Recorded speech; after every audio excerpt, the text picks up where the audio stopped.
Camera 1, you're switching to camera 2. Just keep it at the front of where everyone is with the flags.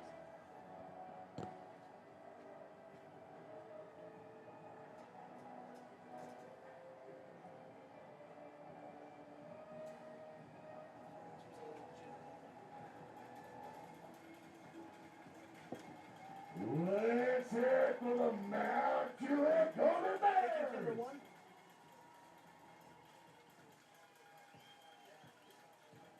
Gentlemen, let's go to work. Camera 1, give me a wide shot of the entire football field. Like that.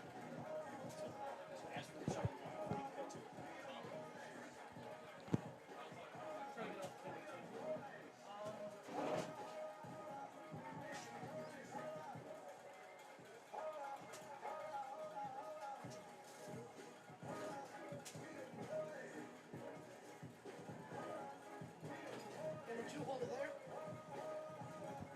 Taking camera 2. Good evening, ladies and gentlemen, and welcome to the Brown Athletic Complex here at Roger Perry Field on the campus of Mount Juliet High School for tonight's game between the visiting Hunter Lane's Warriors and your Mount Juliet Golden Bears. My name is Corey Terrell, and joining me tonight on the broadcast, as always, is Coach Joe Hiett. And Coach Hiett, as we recap and start tonight's game, we recap last week. Mount Juliet came away with a nail-biting win. So what do you think we have, what they have fixed from last week heading into Hunter's Lane tonight? Well, I definitely think the focus is going to have been on just maintaining the drives, keeping the drives going, taking away those big plays. Both teams come in tonight 1-0, both looking to extend that and go on this hot, steamy night here at Mount Juliet. So I think what you're going to see is speed.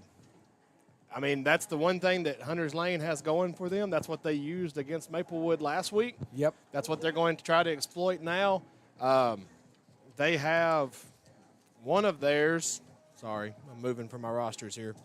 Kavarius Bowers, number 2, is the 3rd fastest kid in the state in the 200 meters. So they know they've got a track star. So, you know, Hunter's Lane has the advantage of being a little unorthodox at times because they're going to walk a whole bunch of people up to the line, and they may come and they may not. And so that plays into how you block and what you call. I would expect to see Mount Juliet come out tonight and power and looking to really establish that line of scrimmage and run the ball. Well, you talk about the speed of Hunter's Lane. Last week I did that game between Maplewood and Hunter's Lane, and you're right, Hunter's Lane has tremendous speed on both sides of the ball, and they just absolutely ran Maplewood into the ground. So I think tonight, though, they may have a little bit stiffer competition on defensive-wise and team discipline-wise when they face here at Mount Juliet.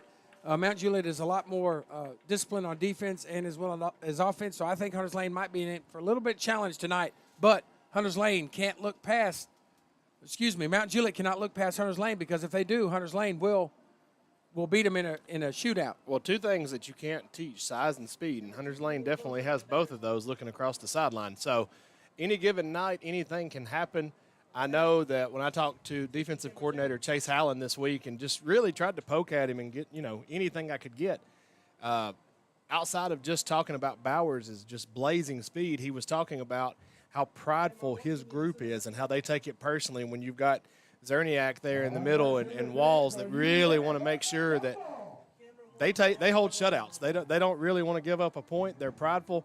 And like I said, those are the kids that he said they don't allow you to overlook, because you're either going to do it the right way or you're going to redo it. Yep, and so right now it looks like Mount Juliet will receive tonight's opening kickoff, and back deep for us is number 2, Harrison Edwards. So we're about ready to go here at Roger Perry Field on, like Coach Hiett said, a hot, steamy night in Wilson County. But you know what? I'm ready for some football. It is football weather for sure. One of the best things, though, I will say, our home bleachers are in the shade. Exactly, yes. So it's the good side to be on over here, if nothing else, just for the shade. But with the heat alone, I looked out, we still have a pretty good crowd here representing Mount Juliet. So they battled the heat as well, and we're ready to go.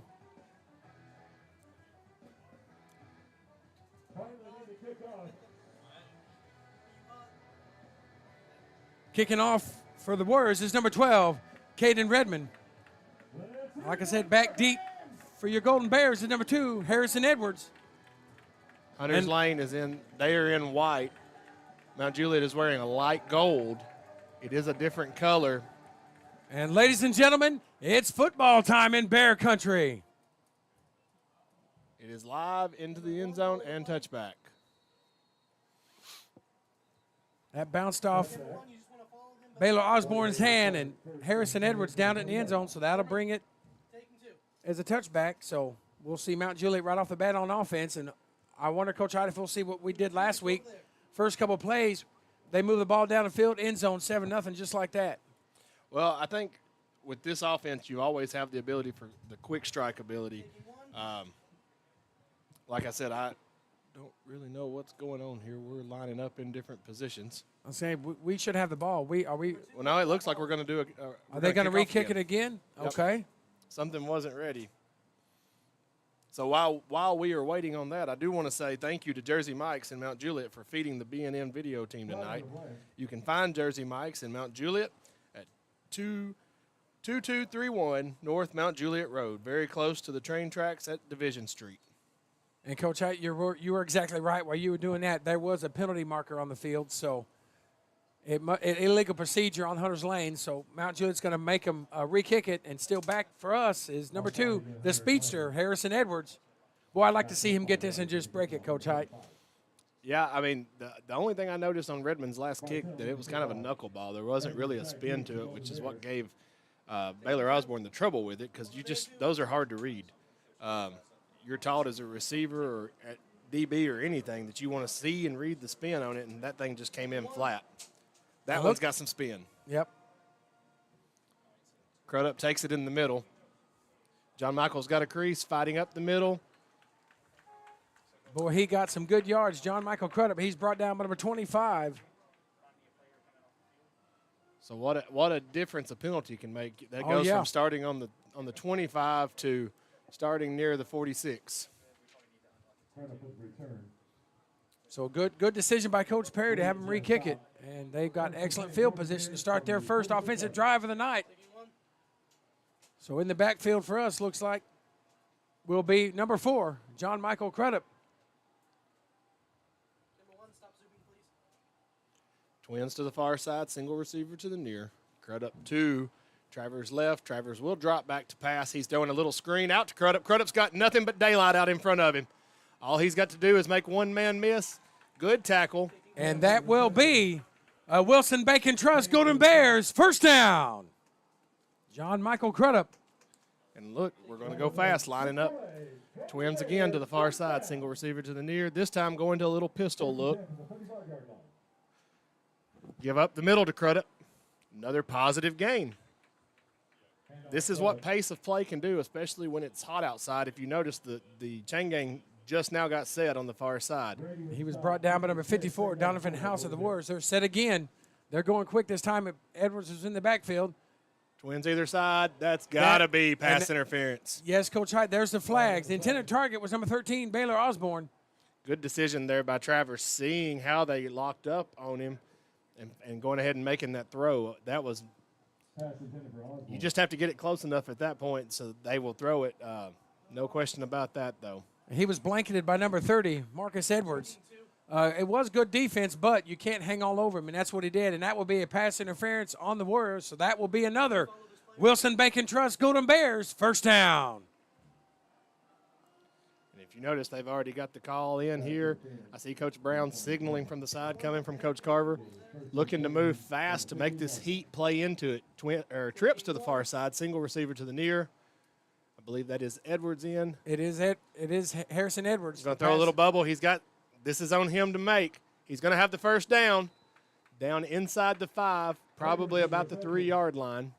Pass was complete to Harrison Edwards, and that will be another Wilson Bacon Trust Golden Bears first down. Again, you see the pace of play here. Hurrying to get set. Crudup's going to be back in the backfield at tailback. Boy, he's from up here, from my vantage point, he is just built just like a running back. I mean, he's a big boy. He is stout, I'm telling you. So John Michael Crudup lining up. They had pass it to the end zone. Pass up top. It is caught, but incomplete. Incomplete, yep. I believe that was number 14, Cason Walls. Incomplete pass. So that'll bring up. That was Braxton Corey. I'm sorry. Okay. That'll bring up a Golden Bears second down. Heck of an effort to even make that catch. Just ran out of real estate. This time give to Crudup. Crudup's going to go up the middle. Bounced in for a Golden Bear touchdown. So just like that, I mean, less than 2 minutes into the game, the quick strike ability of the offense to drive it just right down the field. Yep. And that was a Chick-fil-A touchdown. Touchdowns brought to you by Chick-fil-A. We're glad that they're sponsoring Golden Bears football. Echeverria is in for the extra point attempt here. Kicking into the neighborhood. And the kick is good. So with 10:45 left in the first, your Mount Juliet Golden Bears 7, Hunters Lane Warriors 0. That was an impressive first drive. That's what you want to see. That's called a tempo drive. That's a tone setter. Yeah, exactly what it is. It right took the ball down the field. You know, Hunters Lane had him a couple times to stop, and then Mount Juliet just, like you said, the no huddle offense. I think that played a huge part in it because it didn't let Hunters Lane sub as much. So they took it, and Mount Juliet capitalized on it. It requires a lot of discipline.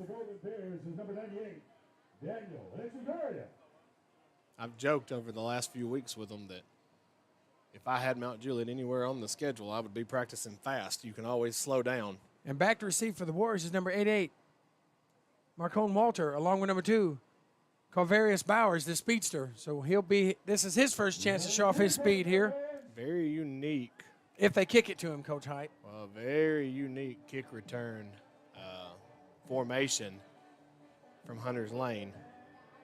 There is they're expecting something odd. So either they've seen something or maybe Coach Perry has let something out, but I don't know. Like I said, they are in a weird punt return formation.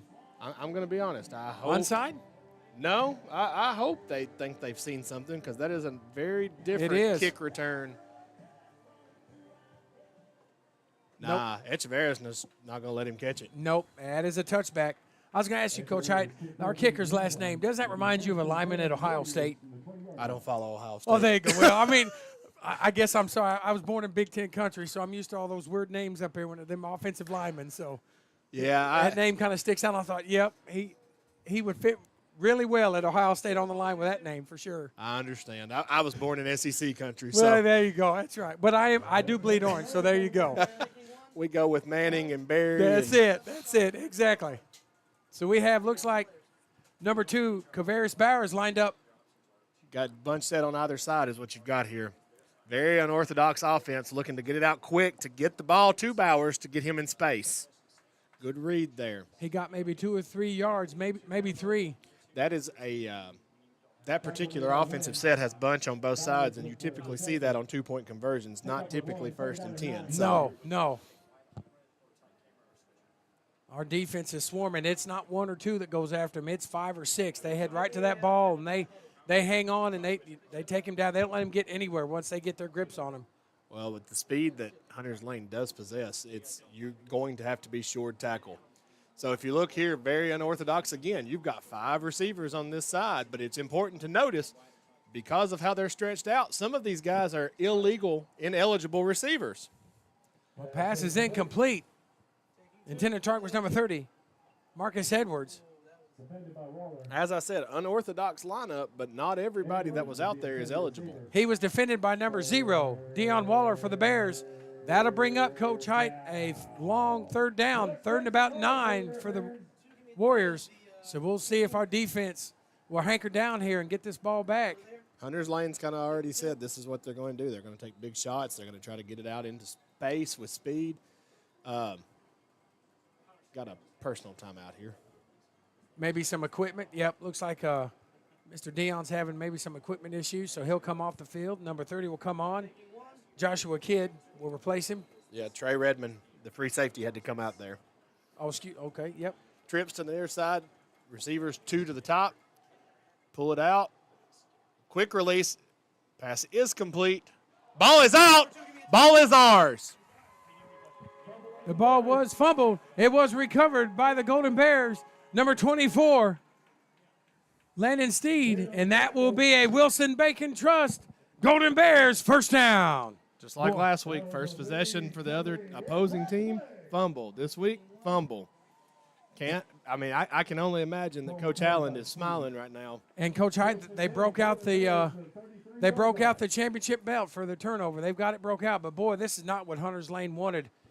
To have Mount Juliet come out on the 23-yard line after just scoring this quick, this is not what Hunters Lane needs. But now Mount Juliet with Harrison Edwards in the backfield needs to come out and put this thing right in the end zone. Well, judging by the splits, I would say this is going to be a quick strike ability here. Of course, they're pointing at 15 here, wanting a penalty for movement. He's allowed to move laterally, which is what he did. So ball was handed off. Yep, 215.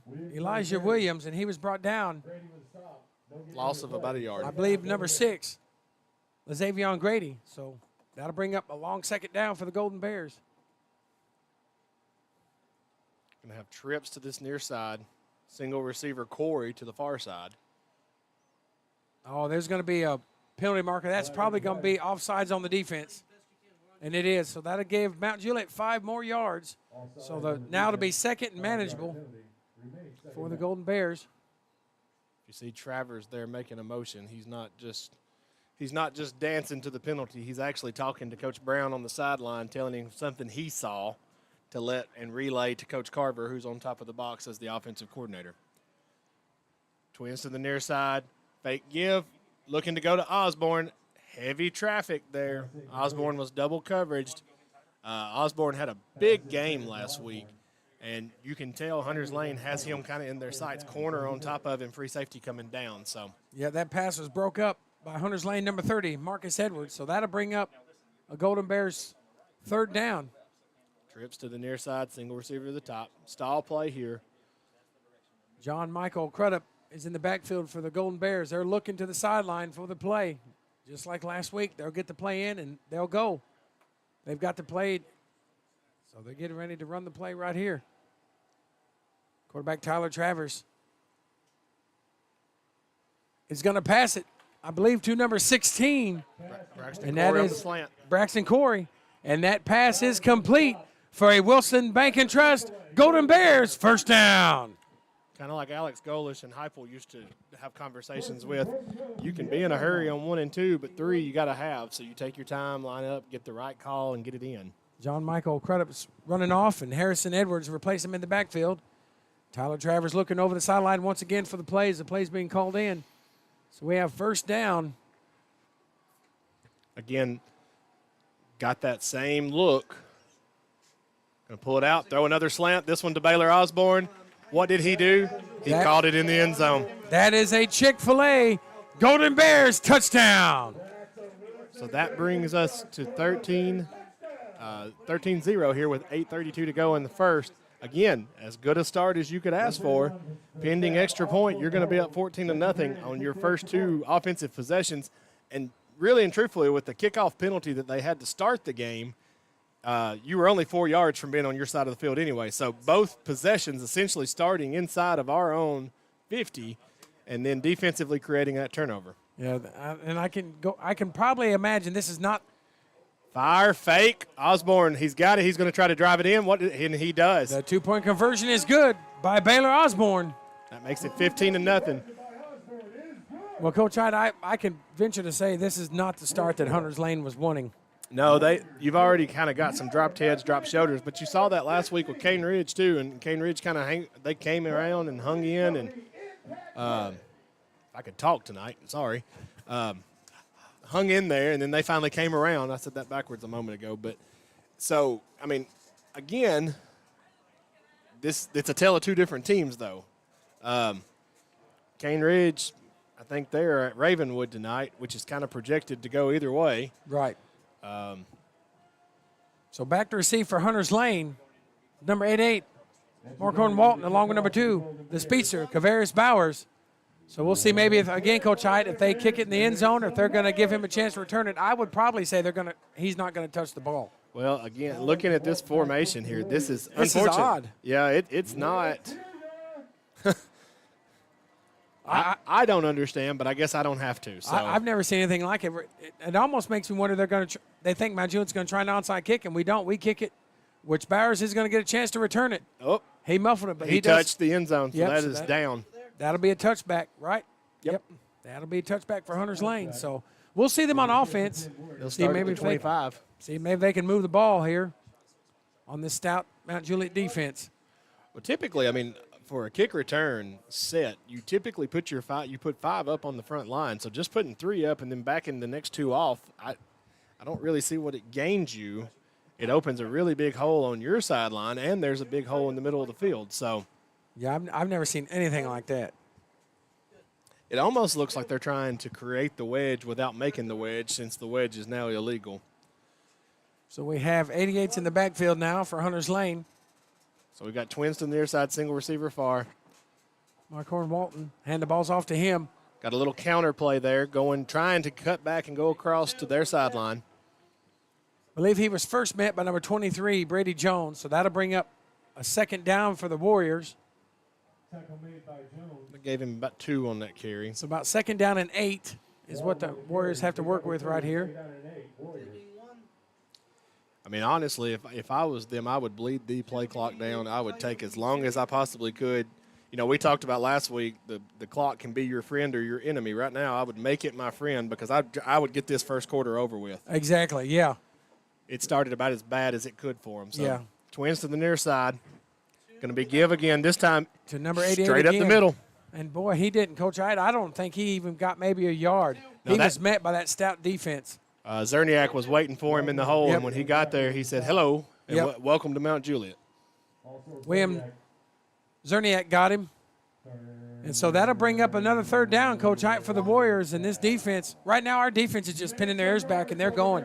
They're daring Hunters Lane to pass it, and Hunters Lane right now, which is surprising to me, is relying more on the run, and they're not getting maybe 3-4 yards of the run. Well, that's the problem. That's the problem when you run gimmick offenses. You've got to produce with it, and so we didn't bite on either one of the weird formations that we saw. So, I mean, and they've got the speed to get open. It's just I don't know if they're looks like they may be taking a timeout. Yep, Hunters Lane's going to take a timeout. A lot of confusion over there with the play. So with 6:58 to go in the first quarter, your score: Mount Juliet Bears 15, Hunters Lane Warriors 0. Yeah, play clock was getting to 0. Obviously, coaches for Hunters Lane know you don't want to give up that extra 5 yards, because if you do, the way we're kind of moving through their offensive line right there, I would be really concerned if I was them for a punt block to try to go ahead and just push, go ahead and stretch this thing out and work on getting it towards putting it away.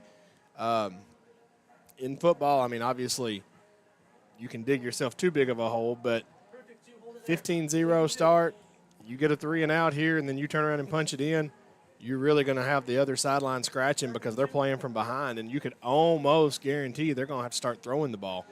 So football, unfortunately, I mean, it gets to be predictable at times. Right. But like I said, to come out in that for lack of a better double oop-de-oop set, that's something that you see on Madden. Yeah, exactly. It's like you're watching a PlayStation game, but you can't ask for a better start from Mount Juliet, though. Back-to-back games, and you're up 15 already, 2 scores, and in the first quarter. You're not halfway through the first quarter. So. Exactly. So, I mean, yeah, good start. Let's see if our defense here can. Got a tight set here. Pin their ears back and get them. It's a pass all the way. Yep. Nope. They're going to hand it off to, looks like, number 88. Uh-oh. McCarron sideline. And he's still up, and I believe he got the Warriors' first down. He was chased out of bounds, I believe, by number 36, Dorian Davis.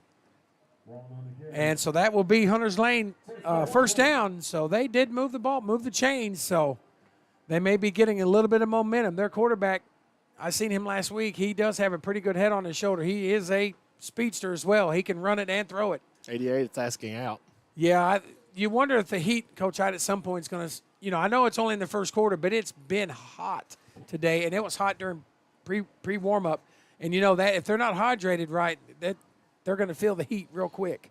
Yeah, I mean, TSSAA sets some very strict standards on what we can and what we can't do. So, because we need to protect our athletes, that is 100% sure. Twins to the near side. Got some confusion.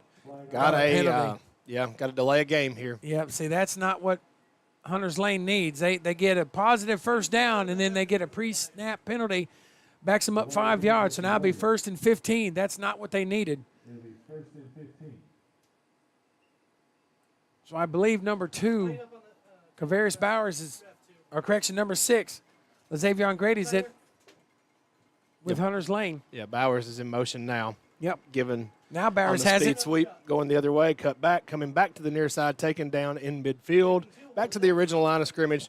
So the penalty doesn't necessarily help you tremendously, but it does bring up a 2nd and 10 now because you went back. So I believe he was brought down by number 40, Brooklyn Wynn of the Golden Bears. So he got most of the penalty back, if not a little bit more. So it'll be 2nd down and about 8. Wynn, the big interception to end the game last week. Yes.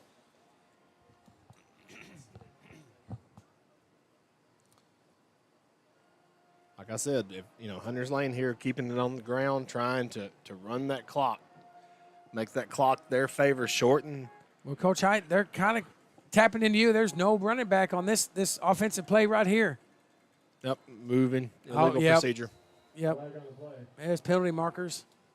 False start on the offense, so that'll back them up 5 more. So they're going to be right back where they were before this play. This is not what they need. This is the pre-snap penalties is driving coaches crazy. So that'll be 2nd down and about, what'd you say, 13, Coach Hiett, 14? About 14. So what on the 33-yard line. But it does allow them to kill just a little more clock. That's the thing. The clock right here, with them trying to stall out, that's literally what they're trying to do. Same play this time. Yep. Zerniak comes through and meets. That's what a pass. Good pass by number 7, Rashad Jones. He was brought down by number 30. 36, excuse me. Dorian Davis. That'll bring up Warriors 3rd down, 3rd and about 4. So a little trickery right there, Coach Hiett. Well, and that's what I said earlier. I mean, they came out with some very unorthodox sets. That's what they were. Unfortunately, I don't think they were wanting to come and line up and go toe-to-toe. So this is going to have to be what's your best Madden play, what's your best NCAA football. Twins to the near side. 8's in the backfield for Hunters Got a Lane. little H-back in there, too. Give, looking to bounce. Isaiah McGill. Down just behind the line of scrimmage. I believe 23 got him. Brady Jones tripped him up. So that's going to bring up a Hunters Lane 4th down. So, Coach Hiett, you think they're going to punt it or you think they're going to go for it? Quarterback is over on the sideline, so looks like they are going to bring in the punt team. Close enough to the 50 right there. Already down by 15. I would almost go for it, wouldn't you?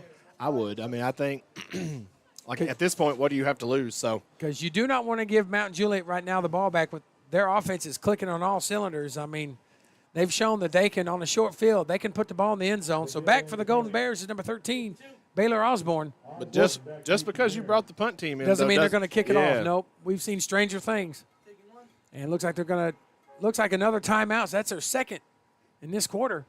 So with 4:21 to go, Hunters Lane calls their 2nd timeout, and our score, your Mount Juliet Golden Bears 15, your Hunters Lane Warriors 0. You were talking about the heat earlier. Of course, there's an acclimation period that you're required to do for fall sports that are outside, and any of them really that are outside. But I know they were looking at the wet bulb earlier today, checking. County AD was sending out text. I believe I got one at 9 o'clock, and I coach indoors, but I got one that was saying what we could and what we couldn't do. Because I know it's been unbearable, and like I said, you got to protect these young kids. These are young kids trying to have fun and play the sport they love, and you can't risk their health due to mid-8 o'clock. We went ahead and kicked off at 7, and so far everything's been going, fairly well. The sun's finally setting, and it ends up being a beautiful night here in Mount Juliet, Wilson County. So Hunters Lane is back in punt formation.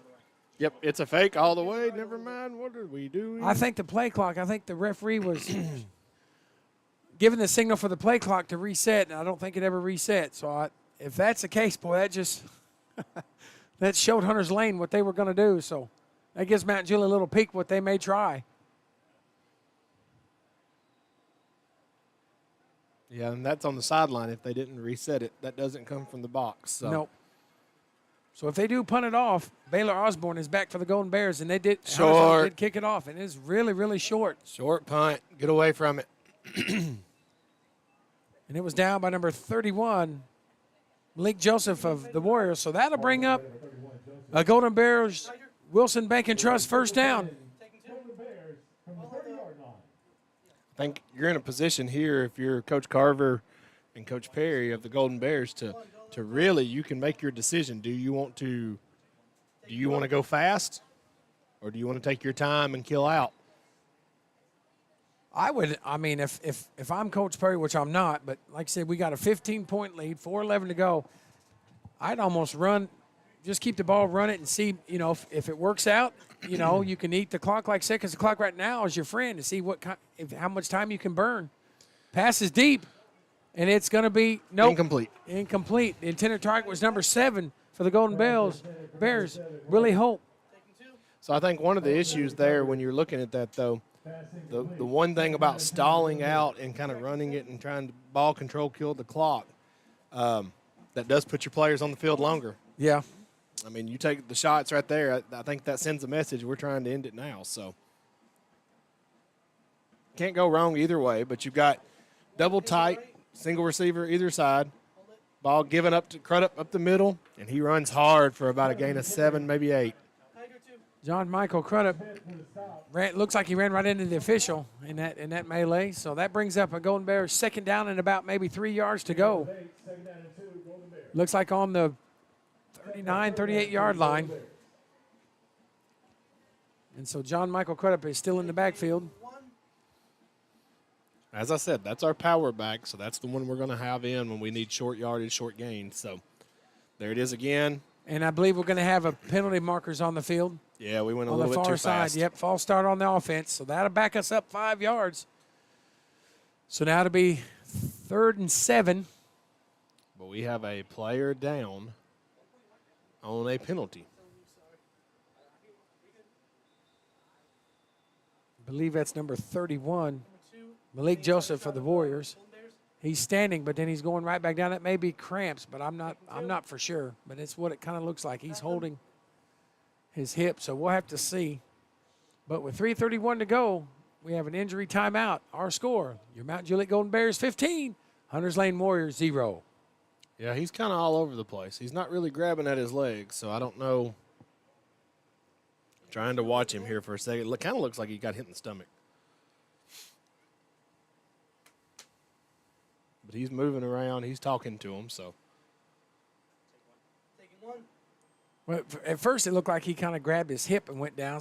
And we stood up and tried to walk off, and then he fell back down. So hopefully that's nothing too serious, and he can get up and walk off to the sideline. Well, that's one of those where the it's hot. Yeah. You got hit when you didn't really want to get hit, and I'm gonna lay here until I can get up. That's kind of the issue with those mid-play whistles, and there's no way around it. I mean, there's not a great play to fix that, but a mid-play whistle. Well, we're live. Everybody's coming live. He heard the whistle and he slowed up.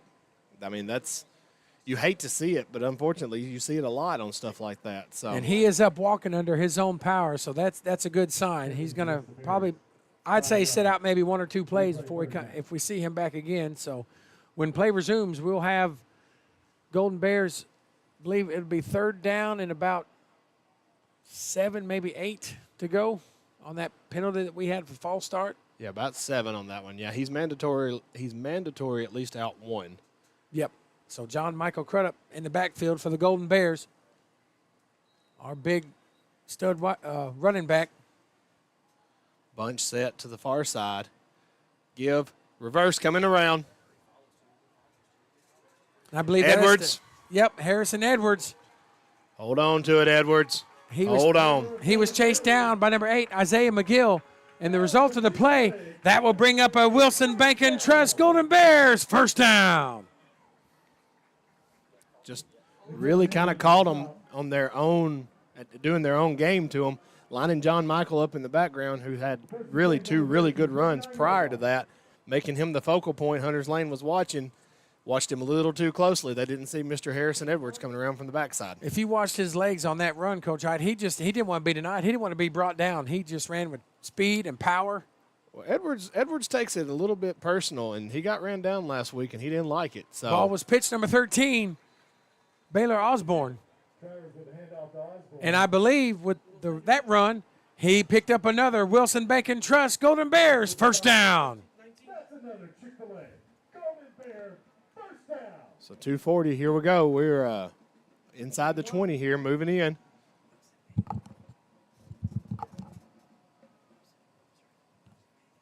Quick set here. Take your time. Got a substitution for the defensive side, but nobody changed on the offensive. So you've got twins to the far side, single receiver near. Looks like Crudup in the backfield. Here comes motion around. Give is to Crudup going up the middle. He's going to have a positive gain. Looks like it's going to be for about 5 yards to bring up a 2nd and 5. Pick up a 4, 2nd down and 6. Golden Bear. John Michael Crudup comes off. Harrison Edwards comes back in as running back. Going to move into what looks to be a double tight set. Single receivers on both sides. Could be run or pass here.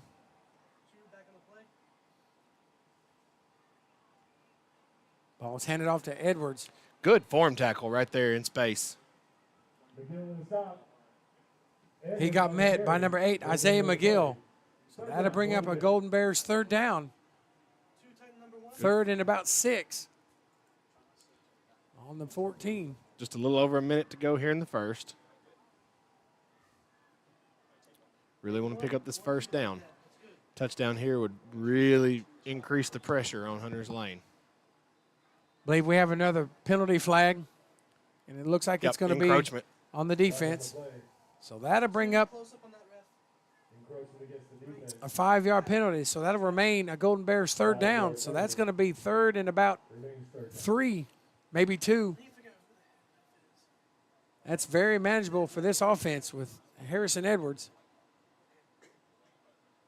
Yeah, this is one Edwards. He just needs a yard on, so he doesn't need to juke or jive. He just needs to catch it and go right up the middle. And there he goes. I think he got it, but he didn't get it by much. We'll wait and see the signal, but I believe he did get the first down, and he did. He got another Chick-fil-A first down.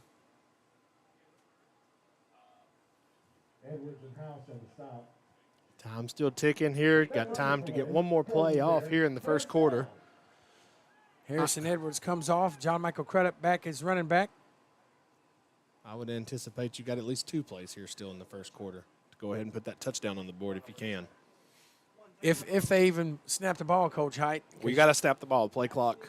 Yeah, you're going to have to snap it here or you'll get a penalty. Play clock's under.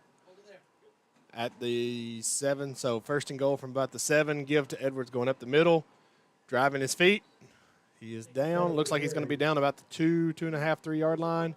4 seconds. That is going to take us into the second quarter with your Mount Juliet Golden Bears 15, the Hunters Lane Warriors 0. Like I said, very much still a tale of impressive defense. Offense is moving. Had one long series drive where they got back to a 3rd and 8, 3rd and long, converted on that. So I would think Coach Halland and Coach Carver tonight at this point happy with execution. Same with Coach Perry as his coordinators doing exactly what he would like to see them do.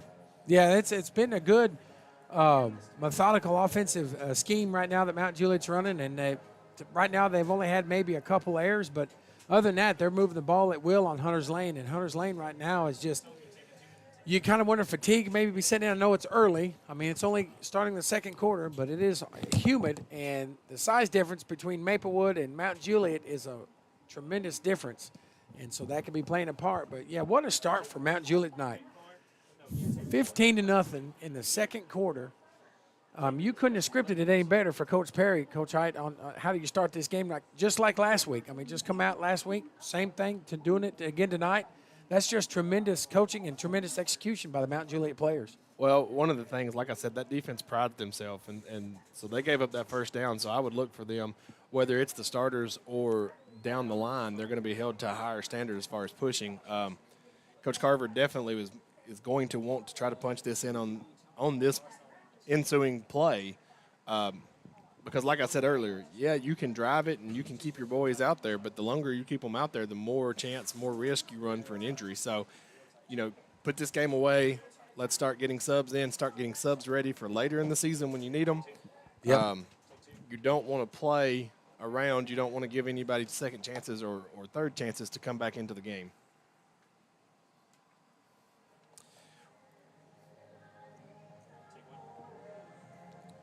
While we are here on in between quarters, we want to say thank you again to Jersey Mike's in Mount Juliet for feeding the B&N video team tonight. You can find Jersey's Mike's in Mount Juliet at 2231 North Mount Juliet Road, very close to the train tracks at Division Street. And I believe it looks like we have John Michael Crudup and Harrison Edwards both in the backfield. And it's handed off to John Michael Crudup, and he is in the end zone. And that will be Wilson Bacon Trust Golden Bears touchdown. Got a little monster back in there, made famous by Tim Tebow and Cam Newton, where you line the running back up as the quarterback. It's a direct snap to him, and then it's his choice. John Michael there held it out like he was going to give a read on it. He was never given a read. No. So, needing about a yard there, John Michael was going to force that one in himself. Echeverria setting up Baylor Osborne to hold. He's already scrambled one into the end zone for a 2-point conversion. Echeverria, the kick is up, waiting on, and it's good. Yep. So that brings us with 11:54 here in the second. Your Mount Juliet Golden Bears 22, Hunters Lane 0. Now you are getting into, you're going to find out kind of what Hunters Lane's game plan really is. You've had trickeration, if you will, on the first 3 possessions where they've tried to do something or show something, and now you just need to kill the clock. You need to possess the ball, kill the clock, or you need to hit big plays. And we saw Cane Ridge last week hit big plays. We definitely know Hunters Lane possesses the speed. Obviously with Bowers, like I said, as he's the 3rd fastest in the state at the 200 meters. So yeah, they've got the tools to do it, but they're lining up in that odd formation, Coach Hiett. They've got, like you said, Kavaris Bowers and Mark and Walton back to receive for him. But yeah, this is a weird punt return formation. I mean, we've talked about it in the whole first quarter, but they're sticking with it. So I don't know. I didn't see this last week, so this is something that maybe they're trying different, and I don't know what their scheme is, but they won't pass the hash on the other side. No. So I don't understand. No, because you almost traditionally don't have that wall there for your returners. Like I said, the TWSAA and NFHS made the wedge illegal a few years ago. It doesn't matter. It's dead. Yep. And a wedge being where it's defined as 3 or more players forming that you run behind. Right. Bledsoe County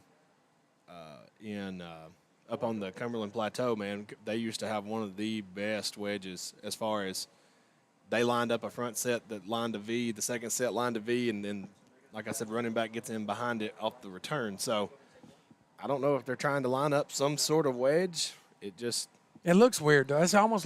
That's what it looks like they're trying to do, but like you said, they're not doing it, but that's what it looks like. To me, it almost looks like they're waiting. They may be assuming that Mount Juliet might have tried an onside kick is what it looked like. If Coach Berry was going to onside kick it, he'd onside kick it to their sideline because they have nobody past the hashes. So here we go with that funky set again. They've got 3 receivers either side. However, it's important to note the inside receiver on both is an illegal man. He cannot go out for a route. He's dead because he's the last man on the line of scrimmage. And that pass is incomplete, too. Kavarius Bowers is the speedster.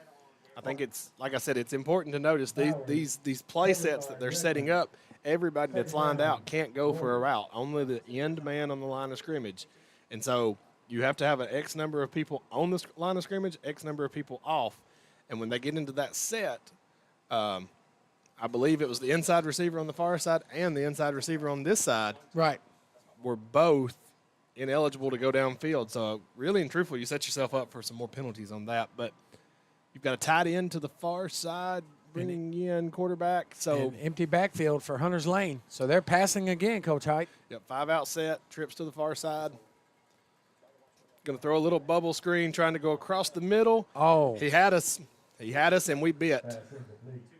Had us, and we bit. Looks like it was number 30, Marcus Edwards for the Warriors. He was wide open. I mean, as he's running past our players, most of our players' heads stop at his shoulder pads. So if he was I believe Coach Hiett, if he'd caught that ball, he was gone because there was nobody. Like you said, he burned most of the coverage. He would have been gone for sure. Yeah, he was one-on-one, and he had the position on it. Don't know what happened. I guess the homer in me doesn't care. He dropped it. Yep. So that brings up third down. So here we go, third down. You wonder if we're going to maybe bring the rush and see if we can cause another turnover because there's nobody in the backfield for Hunter's Lane. Trips to the far side, given. Number 8, it's going to be a pass again. Bad incomplete. throw. Incomplete again. And like I said, Hunter's Lane here now has had 4 offensive possessions. All 4 offensive possessions have had trickery plays where they are literally just trying to create. They've got enough speed and have hurt us already once on a end around. I wouldn't mind just seeing them line up and just play it, but they seem to think they need that to hang into it. Coach Perry and Coach Howland have our Golden Bear defense just chomping at the bit, waiting on this special stuff that they're trying. So I believe back for the Golden Bears is number 13, Baylor Osborne. Again, I know it's not an ideal place that you would normally see a fake punt, but don't be shocked. No. I think his last punt netted 15 yards. So, and there is some penalty markers on the field. It should be false start. It is a false start, so that's 5 yards. So that'll back them up even more. So that's going to be 4th down and about 15. So now you wonder Coach Hiett, if you might see a rush now, maybe going for a clean block. Oh, this is almost automatic. You've at least got 3 that are going to come, the 2 edges, and you may try to shoot one right up the middle here. The question is, better snap. Here they come. Yep. Little better punt. He got it off, and Baylor's going to But it's pick going it to up. be fielded. Oh, good block. Good cutback by Baylor Osborne. Put his hand in the dirt and cut back across field. He's going to take it down to their original line of scrimmage, which is, again, plus territory, taking it down inside the 30, pretty close to the 26-yard line. So, yeah, it's a tremendous run by Baylor Osborne. Tonight is not a stat night at this point for Tyler Travers, John Michael Crudup, or Harrison Edwards because everything is starting inside short field. So, yes. I mean, you're, 24 yards now is what you need to get into the end zone. So I don't think they've had any bad field position tonight in this game at all. They've had one long that they had to drive, but otherwise, like I said, the opening possession started at the 46, so 4 yards from your side. That you'll take that every single night. So your Golden Bears come out on the field with John Michael Crudup in the backfield. Got Baylor Osborne also back there. He's going to bleed out. Tyler Travers is going to throw it deep. He's looking for Braxton Corey. Braxton Corey. Touchdown. That will be a Wilson Bacon Trust Golden Bears touchdown. Showing his basketball ability there, Braxton Corey just boxes out, goes up and gets the ball, making it 28-0. Extra point pending with 11:13 to go here in the second quarter. Baylor Osborne slipped out of the backfield there, Corey, and he was open as well, but Travers was looking for that dot. He was looking to dart it down and give Corey a chance. Corey's been working awfully hard here, come back for his senior year. Didn't play football last year, just played basketball. So reward those kids, those multi-sport athletes. Well, you couldn't tell it on that play. He jumped up and got the height, and he jumped over that defender to get that touchdown. And so with 11:13 to go in the second quarter, your score – your Mount Juliet Golden Bears 29, your Hunters Lane Warriors 0. So we talked about it last week. I mean, Hunters Lane is getting into dangerous, dangerous waters right here. Well, this is the time that you're going to see the defense is going to probably remain the same as far as the core fronts. You're going to keep them in because you want to at least get them just a few more reps. Yes. Offensively, though, you may start seeing subs. You may start seeing the second-string receiver or maybe the running back that you didn't typically see that's not Edwards or Crudup. Baylor Osborne plays a little quarterback too. He has at times. But this is what you want to get into position because, you're one score away from getting into a running clock in the second half already. Yes. So yeah.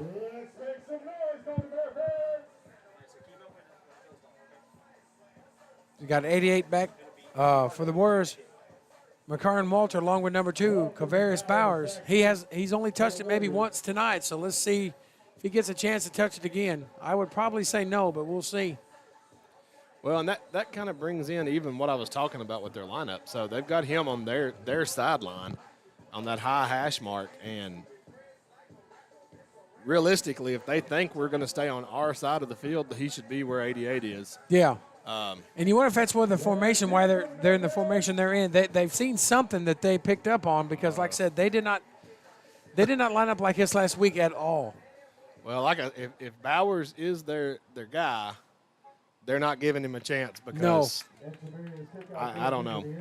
You don't question. I mean, obviously on the sideline there, he's got his reasons for what he does, but up here in the box, about 70 yards away, I'm not real sure what that is. But, again, his choice.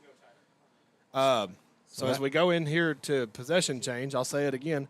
A thank you to Jersey Mike's in Mount Juliet for feeding the B&M video team tonight. You can find Jersey Mike's in Mount Juliet at 2231 North Mount Juliet Road, very close to the train tracks at Division Street. Just wanted to say thank you again to them. So we have for Hunters Lane coming out, lined up Isaiah McGill as a running back position. Hand the ball off to McGill. He's trying to drive. He's going backwards now, though. He was met by a host of Golden Bears. Leading tackler was number 40, Brooklyn Wynn. You see the movement of the defensive line there, just jumping into a little shift. Shift for better position, but shift to see if they can make Hunters Lane jump and false start. So they're moving laterally and just trying to give them an issue. That'll bring up a 2nd down and 9 on the 21-yard line. And so let's see if what Hunters Lane has in mind for the 2nd down play. They're lining up right now. Looks like 88 might be in the backfield for them, Walton. Twins to the far side, H-back in on that side as well. Little movement, expect to see. You've got pressure. It is a passing. Man. Boy, did he get met. Heck of a job there for him to stay on and make that read. Going to have an injury timeout here on about a 3rd and 4 as the Golden Bears go to the sideline here. Pass was complete to number 2, Bowers. Knee or cramps, not sure which one. He immediately pointed down, though.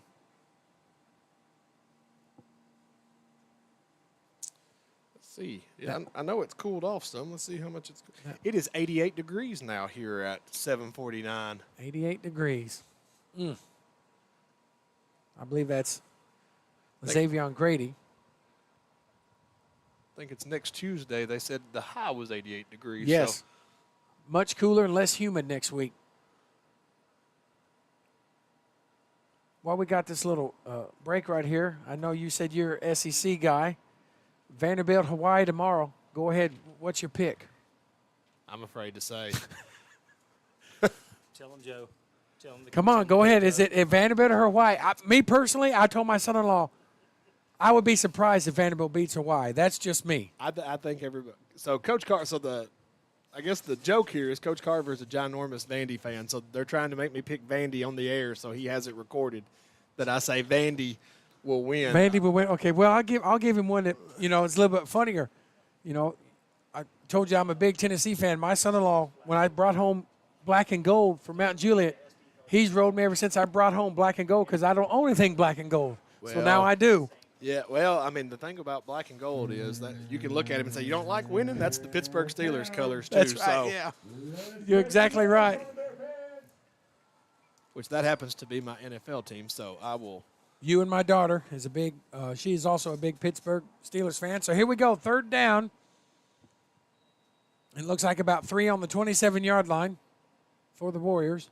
Tight formation again. Out of this, they ran an end-around sweep. Looks like they're going to give a little jet sweep coming here to the near side. Broke through a couple of arm tackles. He's going to have the 1st down. Ball was handed off to Walton. So, yeah, he will have another Warriors 1st down. He's going to be a little slow to get up himself. Looks like either another cramp or a frog here. Of course, he was asking out earlier in the game, so May have a little tweak going on there. 9:36 to go here in the second. Like I said, you've seen Hunters Lane really try to slow this pace down and make the clock their friend. They're lining up again with nobody in the backfield. Empty backfield. Yep. 5 receiver set. Twins to the near side. McGill's in motion. Little jet motion he's going to give. It's a reverse it's coming reversal. back. Oh, yeah, it is to Bowers. And there's that speed. He is gone. That's got to be a hold. It's not, yeah. Let him go. Yep, there's a penalty flag, so. Let him go. He's going to run it in the end zone, but it will be negated, I believe, by a holding call. We're going to wait and see. Coach Hiett called that, but boy, that was an amazing run. He bursted that. When he got to that hole, he showed off his speed. But it is holding on the offense. Boy, that is a backbreaker. Yeah, I mean, he absolutely showed his speed. It also it helps when you grab our guy and throw him out of the way. So, a couple of Hunters Lane players, when they seen the flag, they turned around and looked, and they just went to the ground like, you got to be kidding me, because that was their best play of the night. And, man, with the speed-wise is what I mean. Bowers took off, and he was gone. Yeah, and, I mean, and you see the heat playing a factor here. Yes. Because now he's going out. He's going out, yeah. You have this just long run here that's going to be a touchdown. First down, Warriors. But negated by a hold. Yep. And in all honesty, it was a useless hold. Like there wasn't. No, there was no reason to, because he'd already had. He had the first down. He had the first down and probably a little bit more. Yeah, there was really no reason to do that. But disciplined football. That's what you see. That's what you're watching sometimes. So that will give them the first down, even though with the penalty. So 1st and 10 on the 46 with 9 minutes to go. There's nobody in the backfield for the Warriors. Empty set again. McGill's in motion. They hand it off again, but he's running this time. Give again. He was stretched out. Still stretched to the sideline. He got chased down by number 6, Trey Redmond of the Golden Bears. Chased him down.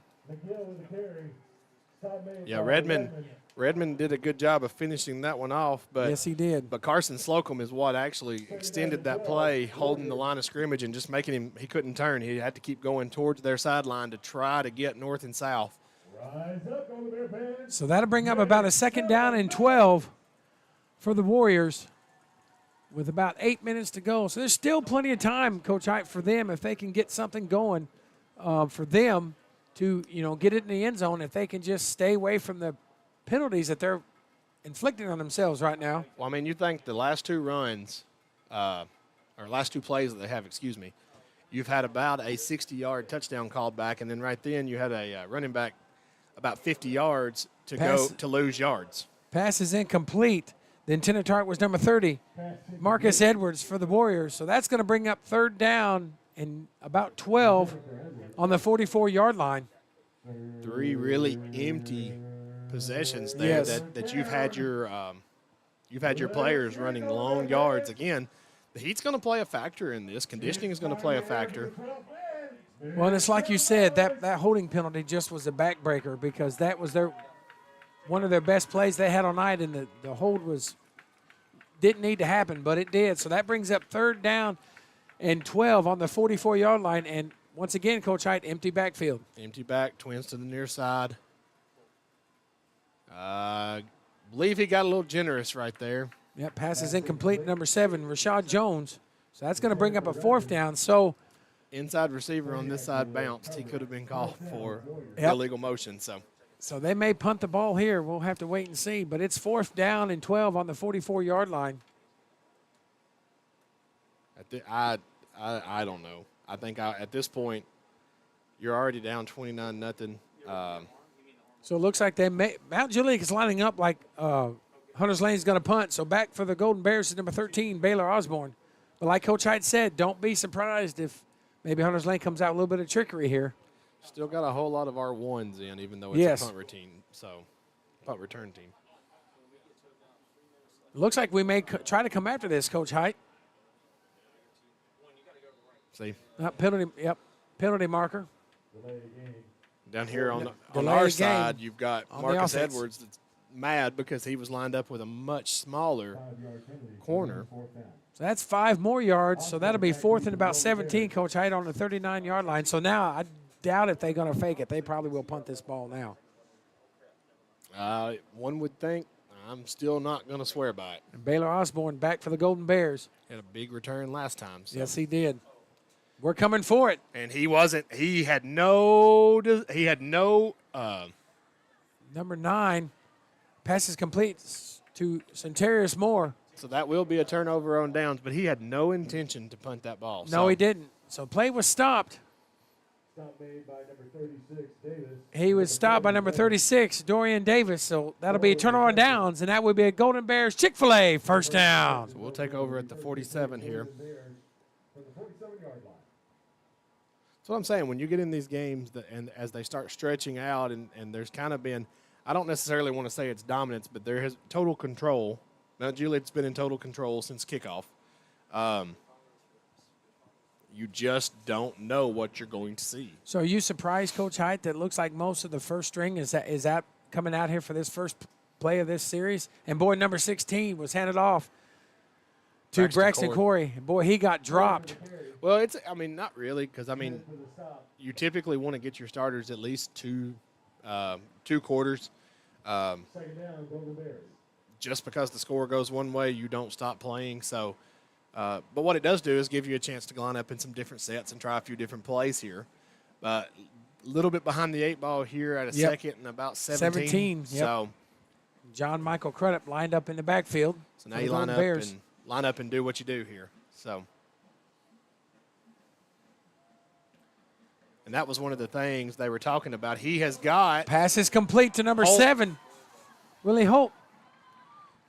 And more. And that will be a Golden Bear Chick-fil-A first down. And that was one of the things that on film watching Hunter's Lane, they line up and they may walk 4 linebackers up, 3 linebackers up, a safety, whatever, and send none. So, they kind of use their athleticism there to a advantage as far as keeping you guessing. But good play, good call, good execution there, good throw, Tyler Travers. Good catch, Willie Holt. And now Golden Bears line up with an empty backfield. Going to be given to Edwards going around to their sideline. Little cutback. Now he's breaking up to the center of the field. He's still going. He's broke loose of 3. Can he continue this He's cutback? to the 5, 4, 3, 2, 1. Ball was handed off to number 2, Harrison Edwards. The result of the play, it'll be a Golden Bear Wilson Bacon Trust touchdown. Hunter's Lane was looking back for laundry, but there is none. So Edwards started out on the far hash, ended on the near. He got that first opening, and he was gone.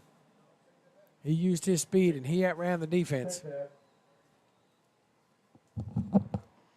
soon as this happens, we're going to run the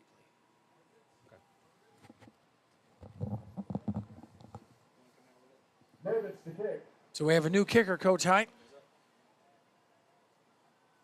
That is number 31. The extra point attempt is no good. And that was Tate Merbitz for the Golden Bears. So at 6:50 to go, your new score, your Mount Juliet Golden Bears 35, Hunters Lane Warriors 0. So we're going to look at this last play here on replay. See Edwards put his foot in the dirt, looking to go, still trying to get to the outside, sees his block, reads the butt there, cutting back to the middle. Running backs, tailbacks, they're always taught to look at your blocker's backside. No, that's not something I've made up, I promise. That's been around as long as running backs have. And so plants his foot, comes back to our sideline, really fighting their whole progression. So excellent individual effort there by Harrison Edwards, but also the blocking downfield had to still be there, or he didn't have those cutback lanes. Right, and once he got that cutback, he turned the jets on, and he was gone. So here we go again. Hunters Lane's going to receive with Walton and Bowers are the 2 deep men. And you're at that magic number. You're at that 35. Yep. So unless Hunters Lane can get a touchdown here, for all intents and purposes, we will start the third quarter. Unless I'm wrong, we will start it with a running clock. With a running clock. So that will be a touchback for Hunters Lane. And like I said, you talk about doing what you do. that little give there to Edwards, I mean, that's something we saw against Cane Ridge. So it wasn't anything special to run up the score. We didn't throw it to the tight end and have him throw a 50-yard touchdown. That was just a give and go and a really good play there. So, like I said, now would be the time you kind of start looking. Is there a sub coming in here, sub coming in there? Trying to just work extras. For those of you that have ever seen the movie Varsity Blues, you have the oop-de-oop set now out there, and I'm. Hunters Lane comes out, Coach Hiett, in an empty backfield again. Yep, that's the oop-de-oop set. Yep, pass is complete. Believe that's number 4, Christopher Hayes. He got maybe 1 or 2 yards on that pass completion.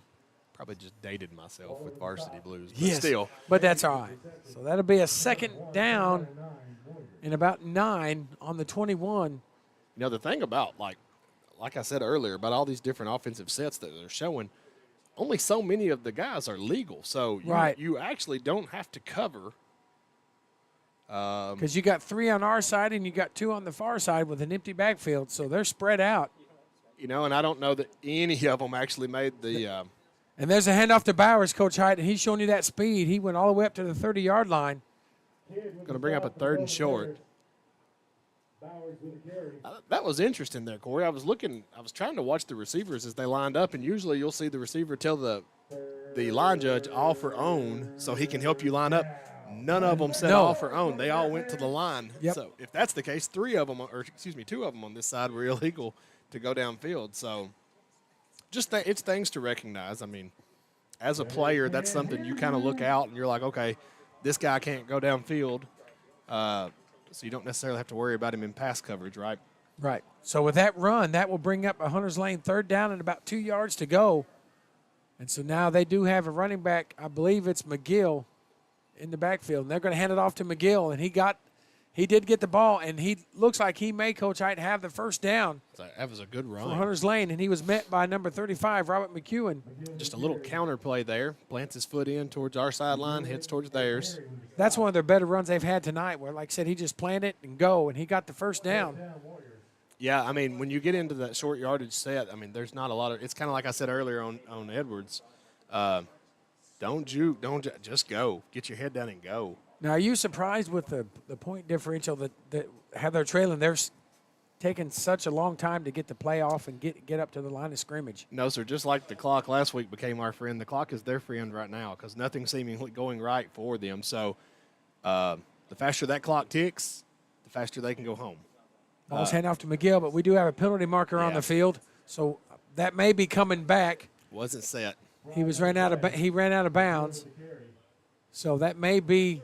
We'll wait and see here, but it's on about the 36-yard line is where that flag is laying. Yeah, I don't believe the receivers got set on that. Yeah, so that will be a false start. So that is a false start. Oh, another back-breaking penalty for Hunters Lane. So that'll put them 1st down in about 15. 5-yard penalty remains 1st down. And Hunters Lane's got they've got, looking across, they've got a good-sized football team. They've got the subs. They've got different. Yes. But then you look over here at the small Army in gold. Right. And it just allows us to run in and run out and stay fresher. Looks like Walton's in the backfield for the Warriors on this 1st down and 15 from the 31-yard line. And they are going to hand the ball off to Walton. And Coach Hiett, another penalty markers come on the field. His tackle was made by a host of Golden Bears. I believe number 21, Kai Perry, was the leading tackler. 22's got to come out. The helmet came off. Yep.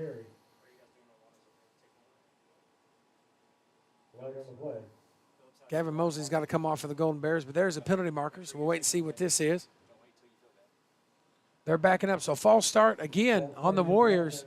So that's going to be another 5-yard penalty. So that's going to be 1st and 20. Running back started just a little quick, and the receiver had a little lean. You can't have 2 moving at once. Nope. So that's 1st down and 20 on the 26-yard line for Hunters Lane. Man, they are going backwards instead of going forward. This is not what they wanted with 4 minutes to go before halftime. No, I mean, you need one score. Well, actually, let me rephrase that. You need points to stop the running clock in the second half. So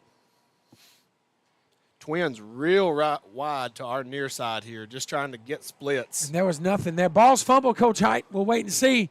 Mount Juliet says we have it. The beanbag did come out, so we're going to wait and see. Believes Hunter's Lane may have recovered it, and they did, so that'd be a long second down. Yeah, no call on that.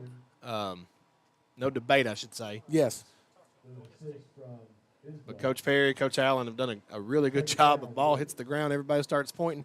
Sometimes you're fighting for that ball. The line judge, the ump, the back judge can't see it. They'll give you the benefit of the doubt. So. Right. So that brings up a second down and 22 on the 22, and Hunter's Lane again lines up with an empty backfield.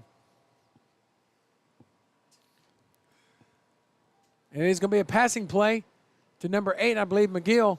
He splits 2 defenders, gains a little bit, not a whole. Not a whole bunch, nope. He was brought down by number 99, Jerry Grant of the Golden Bears. And so that's going to bring up third down and a mile for Hunter's Lane. And it's 2 weeks in a row a kid named McGill yes. has been on the outside. Yes. So, and they're going to line up again, Coach Hiett, with an empty backfield. It's been their most successful set. Yeah. And it's third, like I said, third and about 31. Something. It's about third and 20 on the 31, and it's a pass play, and it's called. Let's wait and see. Yeah, he caught the ball. Number 6, Grady, but that's going to bring up a fourth down for the Warriors. Half a step short of an interception there. It's really interesting to me that their spread set, empty backfield 5 wide, has been their most successful running offense. Right, exactly. And so now it looks like the Hunter's Lane punt team is going to come out on the field, and back the return for the Golden Bears is number 13, Baylor Osborne. But again, you never know with Hunter's Lane. You never know what they're going to do. They may punt this. They may. We've seen them fake it once before already tonight, so they may do it again. Yeah, faked it inside the 20.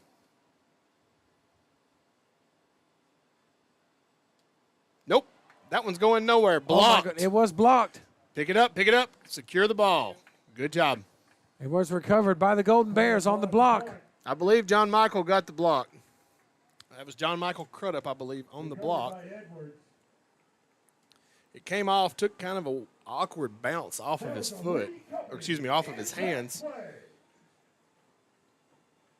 And then as the ball was rolling on the ground, we were being too good of teammates. Different ones were saying, you pick up the ball, exactly. You pick up the ball. So with 1:39 here to go in the second quarter, really want to look to punch this in because now you can make the clock your friend here because you've already got the running clock at this point.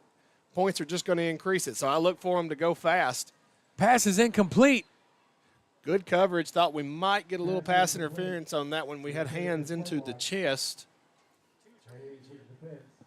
But I'm also going to tell you when I crossed over the window pane, I lost him. So yes, I did too. So that'll bring up a second down and 10 on the 37-yard line. Tyler Travers comes over the sideline. He's going to talk about he's actually come out of the game, so he's on the sideline right now. Got Tatum McCann in at quarterback. Handed off to John Michael Crudup, who may have gotten the first down. We'll wait and see. He may be a yard short, maybe half. No, they're giving him the first down. So the result in the play. No, Nope. He was. My apologies. He was short by half a yard. Well, maybe inches. Nope. He's giving it to him. Is giving a first down. So I was right. So it will be a Chick-fil-A Golden Bears first down. Come on, Chain Gang. So we're waiting for the Chain Gang. That's what it was. I was right, and the Chain Gang was a little off. So ball's handed off to Harrison Edwards. Edwards bounces it to the outside. He's got a block there from Willie Holt. He's going to be inside the 10. 4, 3, 2, 1. Again, ball was handed off to number 2, Harrison Edwards. The result of the play, it'll be a Golden Bear Wilson Bacon Trust touchdown. You see on that one, whereas the last long run he had, we saw him bounce it and then cut back into the inside. This time he set it up by going up kind of close to the hash, our sideline's hash, and then bounced it to the outside, using his speed, showing his speed. Quick strike ability. Yep. Less than a minute with that ball, and it's back in the end zone. So 58 seconds to go here in the second quarter, and we're kicking for point number 42. Yep. The kick is up. It's good. And the kick is good.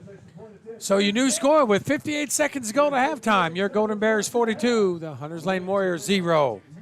I mean, that touchdown was more than just a touchdown on the premise of now when we come out, they're going to have to get it under 35. Right. Well, I was going to ask you if they get it under 35, because I know basketball is a little different. If you get it under 35 in football, does it go back to the original Yes. clock, or is it so Yes. it does negate the okay? It does negate. So back to receive for the Warriors is number 88 Walton, along with number 2 Kavarius Bowers. So let's see what kind of return they get. Again, I look to see Echeverria put this one in the hedges. Kicking off for the Golden Bears, number 98, Daniel Echeverria. If you see, we were talking about the Hiett earlier, in the back part of our end zone closest to our concession stand, that is, you see some shiny silver things. That's the ice tubs due out here because of the heat, just Okay. in case it was needed. So Yep. that is a requirement, and it is met right there on the edge of the field. So And that'll be a touchback. Kickoff goes into the end zone for a touchback. as the night has crept in here and the sun's gone down, it started to cool off. Now it's starting to feel a little more like football weather. It was just hot earlier. Oh, it was miserable earlier. We are down to a brisk brisk 86 now. 86 degrees. Warriors to the 20-yard line. So it's going to be first down and 10 on the 20-yard line for the Warriors. We'll see if they come out in an empty set. If it gets down to 81, I may have to go get a sweatshirt. Exactly. Looks like number 8, McGill, is in the backfield for the Warriors. So they are going to have a running back. We'll see what happens here. They may just go safe. They're going to hand off to Bowers, Coach Hiett. Little tight set, give to Bowers. Ran into his own player right on the 20-yard line, so looks like no gain. He had blockers. They were out in Yep. front. I mean, they were in position to make the play. I'm going to be honest, they took 2 steps and stopped. So He was met by number 35, Robert McEwen of the Golden Bears. That's going to bring up second down and about 10 on the 20-yard line again. So we'll see. they have to take one more snap. After Yeah. that snap, then they can make their choice. So They're like you said, they're probably wanting to end this first half and get back to the locker room and kind of regroup, take a deep breath, get some water, and try to see if they can come back out and have a better second half. So empty backfield for the Warriors. It is going to be a passing. Nope, the quarterback it's a kept it draw. running. Sure did. good Caleb decision. Smith. Good decision, young man. So that'll be third down with about 8 seconds to go. So that may be, unless they take a timeout, Surely not.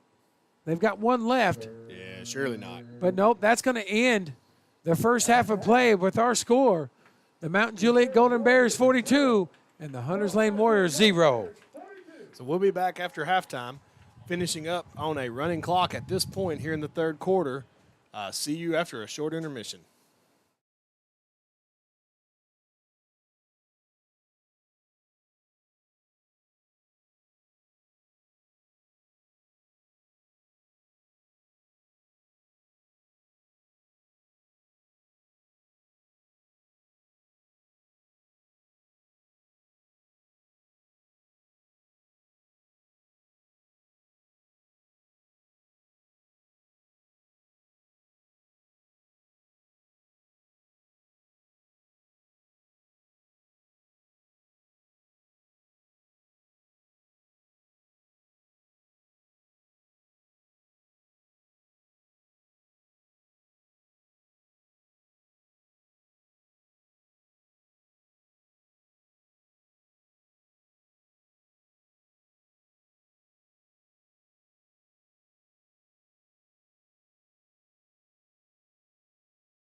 So we start the third quarter. So game's going to go a little bit faster. And Gallatin is playing Station Camp tonight, and apparently Station Camp is winning that ball game. I do not know the score, but I do know Gallatin is up on Station Camp. So if Station Camp were to hold on and pull that win, that would be 3 in a row for Station Camp. Which is Gallatin's beating Station Camp. Gallatin's beating Station Camp. Okay. Yes. Well, that's what I was going to say. Station Camp has never won 3 in a row. Yep. So if you were betting on it, Gallatin would have been a good bet. During the halftime here, I ran back to the school, and we had several people leaving. So as you get into the games like this, Yeah. but at least you can say, hey, leaving for the right reason. Right. So we will be kicking off here. Echeverria is setting up. So a little different look here. He's kicked off from our hash the entire first half. He's going to kick off from their hash. So, And the Warriors are sending back Walton and Kavaris Bowers, the speedster. So we'll see if we choose to kick it to Bowers. I think Hunter's Lane has got set positions for their 2 return men because Bowers has stayed in the same spot. Yep. That's not super uncommon, but if he is your athlete, if he's your dude, if you will, You got to find ways to get him the ball. give him the ball. Yeah, you've got to. I mean, as quick as that kid is, you've got to give him the ball and make sure he gets his hands on the ball. Echeverria approaches, the Here kick we is go. away. And Bowers may have it. Nope. Nope. And it's going to be a touchback. What is our answer to Hunter's Lane trying to give Bowers the ball? Just kick it over his head. I talked to a couple of the coaches on their way to the locker room, and I mentioned Bowers' speed, and they also said, whew, yeah, he's fast. So every bit I see why he was 3rd in the 200 for the state. So be interested to see what Hunter's Lane comes out here in. Like I said, as I said in the first half, their best running offense has been an empty backfield spread set, but they're going to come out in a tight 2-receiver set to each side. Going to give the little jet sweep To going McGill. around. Ball's handed off to Isaiah McGill. Wrapped up and slung down.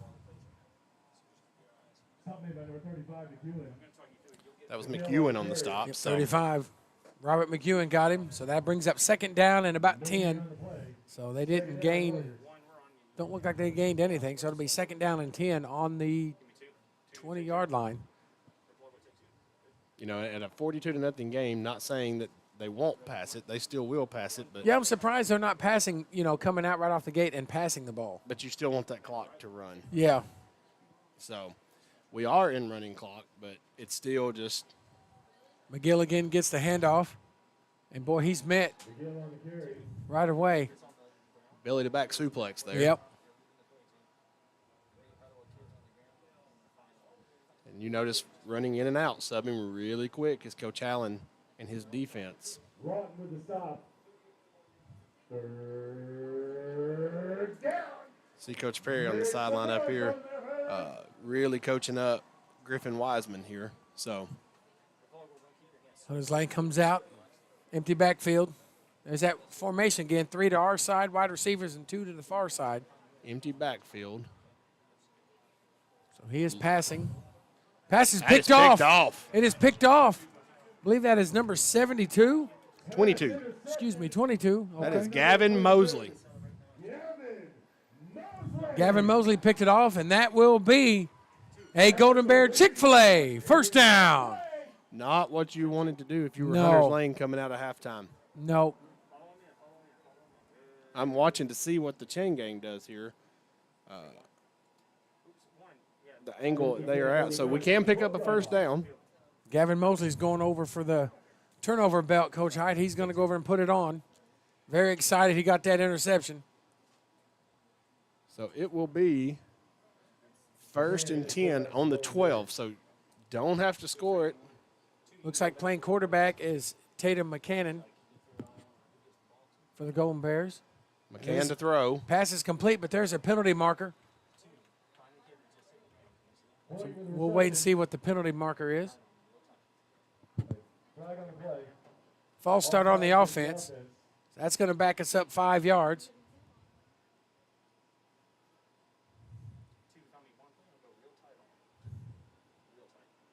Looks like it was on this receiver on the near side here. He's the one that's talking to the line judge. Yep. I believe that is Ashton Zip, but there's a little crease in his jersey. Nope, that is. Looks like our running back is Marcus Rizkala is in the backfield, number 34. And it is a pass. Really like this play calling here. Just nice, simple plays to get McCann comfortable, ease him into the game. Good execution. Picks up the 5 plus 5 plus 6 more. So Trenton Jewell is running off the field along with number, I believe that's 15. Elijah Williams is coming off for the Golden Bears. So we'll say we just got that false start just to help pad McCann's passing yards. Yep. So bunch set here to the near side. McCann is trying to set the offense here. McCann pulls it. He's right going to up be the a middle. touchdown, and he kept it. Ball was ran by number 12, Tatum McCann. And the result in the play, it'll be a Golden Bears Wilson Bacon Trust touchdown. Tatum McCann, good read there. Saw that they were converging down. If he gives, they're gonna hit the Rizkala. They're gonna hit him at the line of scrimmage. He pulls it out, rolls around right up the middle. Excellent read, good decision. So the ensuing extra point coming. He missed one earlier. And let's see. He got this one. So he barely got it over. That reminded me of the Tennessee-Alabama field goal. He just got enough to get it over, and it made it over. So with 7:47 to go here at Roger Perry Field, your new score, your Mount Juliet Bears 49, the Hunters Lane Warriors 0.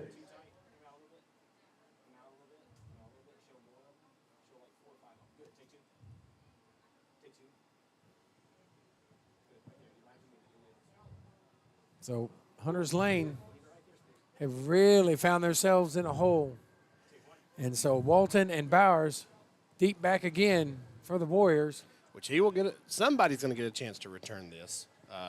Whole new kickoff team coming in. Yep. So, as I mentioned earlier, I mean, this is where you start practicing. You get reps. Sometimes it's referred to as just as you're subbing, you're not necessarily watching. But I promise you, these 11 that are on the field are trying to play. They're trying to impress coach right here and do something that they're supposed to do, so maybe they increase their playing time. Tate Murbit's kicking off for the Golden Bears, and it looks like nice leg. Walton will get it, and he'll have a chance to return it, Coach Hiett. Yep, fielded on about the 3 coming up. He's broke shifty some. hips. He's out. Oh, he's breaking tackles. He's at the 50. Looks like he's brought down about the 47 with a penalty marker. He's going to get flying a little onto extra the field. there, unfortunately. Yep. Face mask. That may be a face mask on the Golden Bears. If it is, they'll add to the end of the run. So we'll wait and see what that is.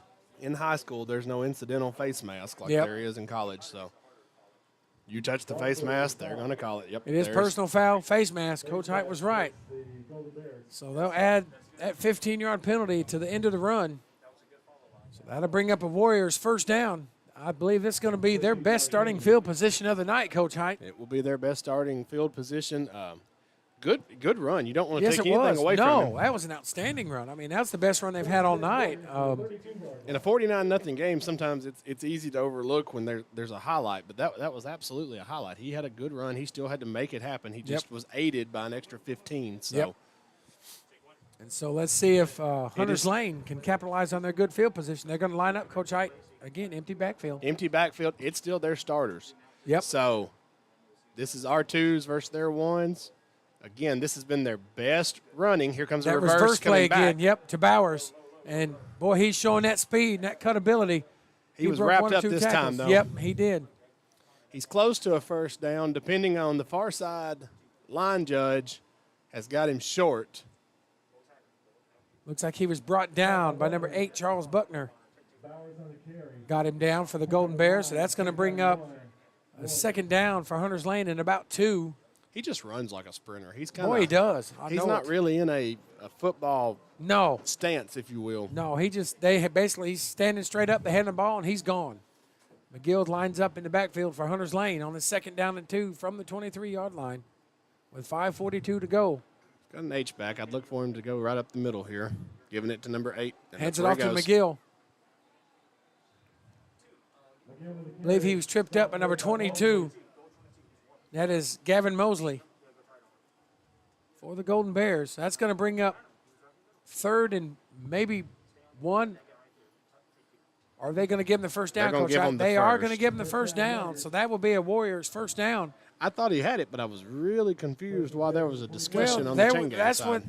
They were discussing over there, so they got, but they got it right. We got the first down, empty backfield again for Hunters Lane. This is their best formation of the night. They move the ball when they're in this formation. McGill in motion. Typically, if you hear somebody saying that they're in the spread formation, empty backfield, it's a quarterback that's running.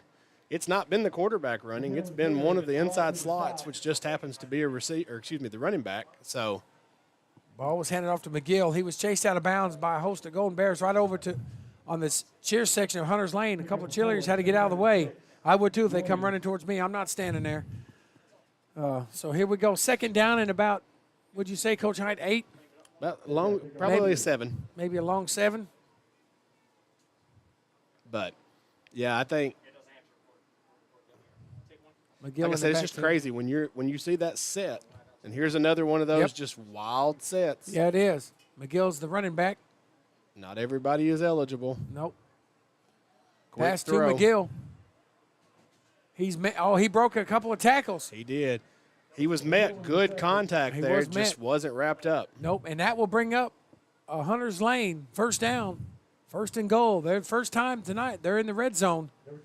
So let's see what our defense, like Coach Hiett said, these are a lot of the second string getting their chance to prove themselves. And so right now they need to pin their ears back and keep Hunters Lane out of the end zone. But right now Hunters Lane is on an impressive drive with 3:34 to go here in the 3rd quarter. They've moved the ball down the field. They've had a penalty to help them. But other than that, they have looked very proficient in this drive. Well, you won't, like I said, you're looking for, if you're on our sideline, what you're looking for, we're going to make some mistake here with our 2s, but you're trying to see, are they learning from it? And then, like I said, they're going to be saying, hey, Coach, did you see what I did right there? Met him in the backfield, had him, he slipped out. Yep. You can visibly see some frustration there because, again, we're not just here to coast to the end. We're here to get better, and we're here to earn our right to play. That was Miguel Hernandez there who met him and lost him. Walton's one who had the ball and ran right into Hernandez. And so that'll bring up 2nd down and 7 on the 7. So Hunters Lane looking to score their first points of the night. And they haven't run this formation. This is the 2nd time they've run this one. They've got 2, looks like halfback and running back, both on each side of the quarterback. Looks like Walton's going to get the handoff. He did. And he's in the end zone, Coach Hiett, untouched. Walton ran it in for Hunters Lane, and that will be a Hunters Lane touchdown. So with 2:24 to go, your new score, the Mount Juliet Golden Bears 49, and right now Hunters Lane 6. We'll wait to see the extra point. That was an impressive drive, Coach Hiett, from the kickoff to that one little penalty. But, boy, they moved the ball efficiently there on that one. They did. And, of course, while they were kind of driving, I was looking down on the sideline to see we've got several of our ones are in their street clothes now, trying to get cooled off. And, I mean, it's still, we've dropped into, 85 degrees? It's still muggy outside. But it's still muggy. Yes. So. They need to hurry and get this playoff here. Had a player run on late. Now they're ready. Kick is away. And the kick is blocked. It is dead in high school on the block. So with that, with 2:24 to go in the 3rd quarter, your score, your Mount Juliet Golden Bears 49, Hunters Lane Warriors 6. Well, at least they got some kind of momentum going. They got, like you said earlier, they got on the board. So they proved to themselves that they can score. So maybe they can, for them anyway, they can get some momentum off of it and see what they can make out of the rest of the game. Yeah, And, yes, like you said, though, our number 1 defense is not out there, but these are still football players. They're still skilled. so they know how to play. So it's not like, I mean, there may be a little drop-off, but they're still very talented players on both sides of the ball. So I don't see Mount Juliet letting up much on the defensive side. Well, no, I mean, when you get in here with the second offense that's going to be coming out, they are going to very much run a simpler game plan, if you will. I don't necessarily look for them to throw anything super long, but You can watch Hunters Lane lining up. Do you think that they might try to onside kick the ball? At this point? I wouldn't. I'll just leave it at that. I wouldn't. Yeah. That you can do. I mean, obviously they can do whatever they so choose they want, but I wouldn't. If they do it, it's gonna have to be well executed. But it doesn't look like it looks like the ball's gonna be set normal. There's this thing called payback. Yep. So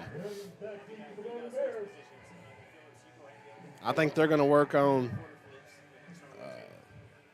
their coverage. Yep. Ball's up.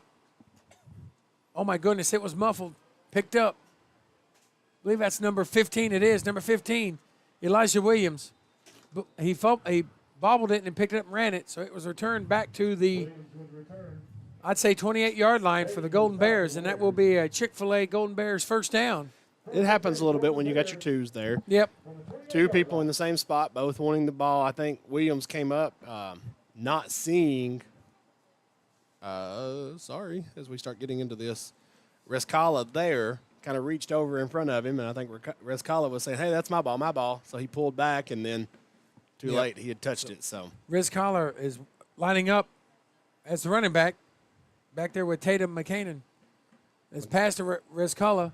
McCann with an easy little bubble throw there. And penalty marker's on the field. He's chased out of bounds by number 7, Rashad Jones. We'll wait and see what the penalty marker is. Number 34 was Kala. It's in the area of holding. We'll wait and see. Maybe holding on. They're talking about it. So we're going to see what goes on here. So apparently it is on Mount Juliet. We have not got a signal yet, but Mount Juliet is backing up. Here we go. Yep, it is holding, Coach Hiett. So that'll be a 10-yard penalty. So we're going to do it all over again.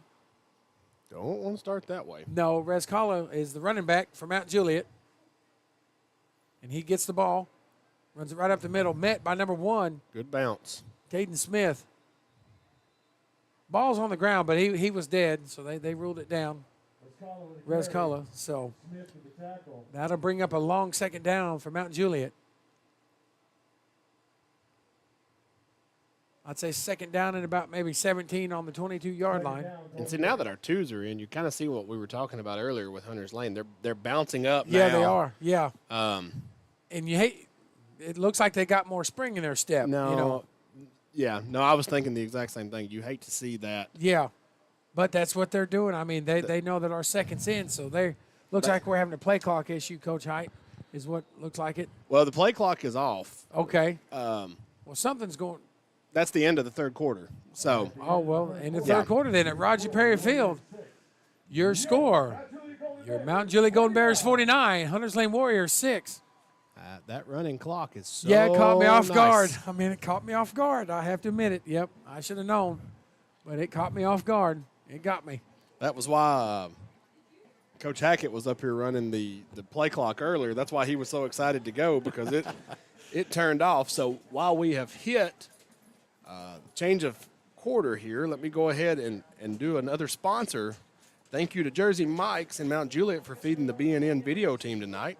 You can find Jersey Mike's in Mount Juliet at 2231 North Mount Juliet Road, very close to the train tracks at Division Street. So real good opportunity here, though, for the seconds, the twos here on offense. It's second and long. I understand that. But This is one of those gut check drives, if you will, for the twos, because it does, unfortunately, appear that Hunters Lane has more excitement to play the twos than they did the ones. Yeah, I've noticed that they got a little bit more bounce to their step, and so, like you said, you never really want to see that, but you can't blame them. It's been a rough night. It's been a hot it has night. been a rough night for them, and so they're trying to get some momentum built up for them.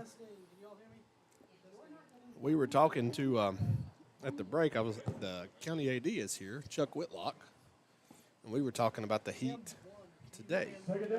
Just how hot it has been and what his life has looked like as the county AD, making sure everybody's following. Exactly.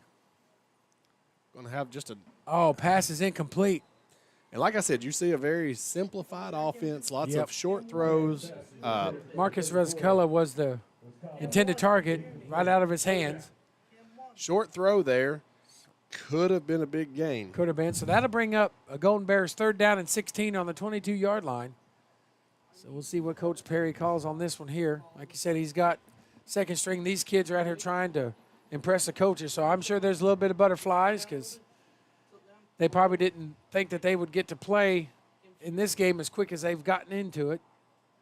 And so I'm sure they're excited as well, a little nerves, but they'll settle down here. And Rose Keller's in the backfield. They hand the ball off. Whistles everywhere. Whistles everywhere, and laundry has flown on. And it's going to be a false start on the Golden Bears, so that's going to back them up 5 more yards. So now it's going to be 3rd down and 21. Main thing here is just ball security. You don't want to give them anything on a short field. Be able to punt it away, get yourself some room. No, because like I said, you don't really want to give Hunters Lane a short field because they can put it in the end zone. I mean, if you give them a field right here, they will capitalize on it. And it looks like they may be trying to you see a little blitz. Yeah, there's a blitz coming, 22. And they got him. Ball's fumbled. Coach Hiett bags on the ground. We'll have to wait and see the call. And it is a 4th down. Hunters Lane recovered it.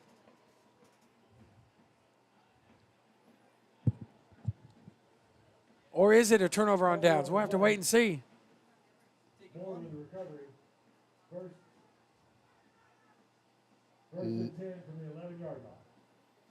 Well. So it's a Golden Bears, Chick-fil-A, 1st down. Nope, turnover. No? 3 different calls by 3 different officials. Yeah, I'm sorry. I didn't mean to confuse you. So it is a 1st down for Hunters Lane. We had one official say Golden Bears. We had one say the Warriors, but the gentleman in the white hat made the ultimate call. So it is a Hunters Lane 1st down, and that's what we were talking about a few minutes ago. You turn the ball over here, you give Hunters Lane a golden opportunity, no pun intended, to put the ball in the end zone. And so let's see if they can capitalize. They looked a little bit confusing coming out here. 88's the running back, Walton, standing next to Caleb Smith. They do hand the ball off to Walton. Just got a tackle. And he's close. Going to be down to about the 4. Yep. Met by a host of Golden Bears. Believe number 8, Charles Buckner, got him. It's hard to find some of these numbers. It looks like we have a player down. We do. Is that Charles Buckner, Coach Hiett? Can you tell? Cannot see a number in these jerseys. These are different jerseys than what they had on last week. So we're going to take a little break here with this injury on the field with 9:01 to go in the 4th quarter. Your score from Roger Perry Field. Your Mount Juliet Golden Bears 49, your Hunters Lane Warriors 6. We're hoping it's nothing that's going to be major injury. Maybe it's just heat or something may got to him, and he's set up, so that's a good sign. Like that. Taking 1. Number 2, find the cheer team. All right, under his own power. Yeah, it's walking really off good with, to see. I'm trying to see his number there. Walking off with Trainer James Tapia. Been here for a while. Does a great job with all programs. Had to send a couple to him this week myself. So let's hope he's okay. I do believe Is that Talon? That was Davis. Davis, okay. And I do believe I saw the he's done motion. So okay, so here we go with Hunters Lane, 2nd down and about 4 yards on the 4-yard line. Walton's in the backfield. They hand the ball off to Walton. he's on it. Let's see. If he's not, he is just a half a yard short. So that's going to bring up a 3rd and like half a yard for Hunters Lane. We got players coming off, running as quick as they can to get off and off the field. 1st and goal. So it is a 1st down for Hunters Lane. There you get a little bit of misconfusion from the umpires, but they got it set 1st down. Walton's in the backfield for Hunters Lane. They're going to hand the ball off to Walton. Straight and give boy, up that the middle. defense, I don't think he got in, Coach Hiett. I think the defense stood up that one. Yeah. Actually, on that one, they ran McGill in there, which has been their kind of power back. And McGill's little stutter step that he took as he was heading into that center, into that A gap, cost him a touchdown. So it's going to be 2nd and goal. And it looks like I seen Bowers come back in for Hunter's Lane. He was on the sideline. He ran in from the sideline, so he's back in. The speedster for Hunter's Lane.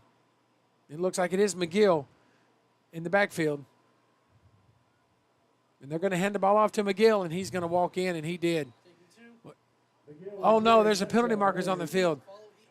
Do we have maybe some extracurricular activity, Coach Hiett? We're going to wait and see what finds out. This one's going to be questionable on the premise of, did he throw our player's helmet before he scored? Well, that's what I'm waiting to see, because I seen the helmet come off from the player. Now, because he had help with his helmet coming off, he should be allowed to stay, you would think. He does not have to, but they're calling personal foul on us. So, wow. Double personal foul. So, it looks like they may offset. So, I wonder if that's going to negate the touchdown. Maybe that's what they're talking about. What you said, you didn't know if that happened before the touchdown or after. So, we'll have to wait and see if they negate the touchdown. But the ball was ran by number 8, Isaiah McGill. But it's personal fouls on both Mount Juliet and Hunter's Lane. They're going to let the touchdown stand. So it may have been after, Coach Hiett, the touchdown. I'm going to be honest. I think they called the wrong way. Well, you said it looked like it may have happened before the touchdown. And they talked about what looks like they're going to do. They're backing up for the extra point is what it looks like. This is confusing because now they're going back the other way. So it's going to be enforced on the kickoff. On the kickoff, they can't. Yeah. But what I was saying was the white hat initially called a personal foul on us, and then turned and called one on Hunter's Lane. Yeah. Now that would have been offsetting penalties with no need to talk to anybody. However, he turned and looked and asked Coach Perry a question. So clearly, it was not called on us. Right. The extra little point, pooch kick, no good. So your new score with 7:37 to go from Roger Perry Field, your Mount Juliet Golden Bears 49, Hunters Lane Warriors 12. Boy, that was kind of confusing sequence there, wasn't it, Coach Hiett? Well, I'm not sure. Of course, as I've said, when you get into this time during the game on a 49-12 game, lots of crazy things happen. And, of course, you don't want to see sportsmanship like that. Frustrations boil over.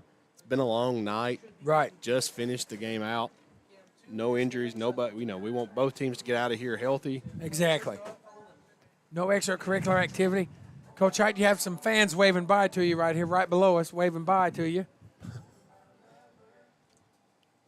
Calling their night. I'm really, really confused. Yep. So, okay. So the personal foul was against Hunter's Lane. It was enforced on this kickoff, and they lined up on the 50 to kick it. Yeah, that's weird. I don't understand that one either. They are now moving them back. So as you hear Dixieland Sweet Delight playing in the background. So they will now kick off from the 25-yard line. Should give us really good field position here to start with our twos. One running on late here.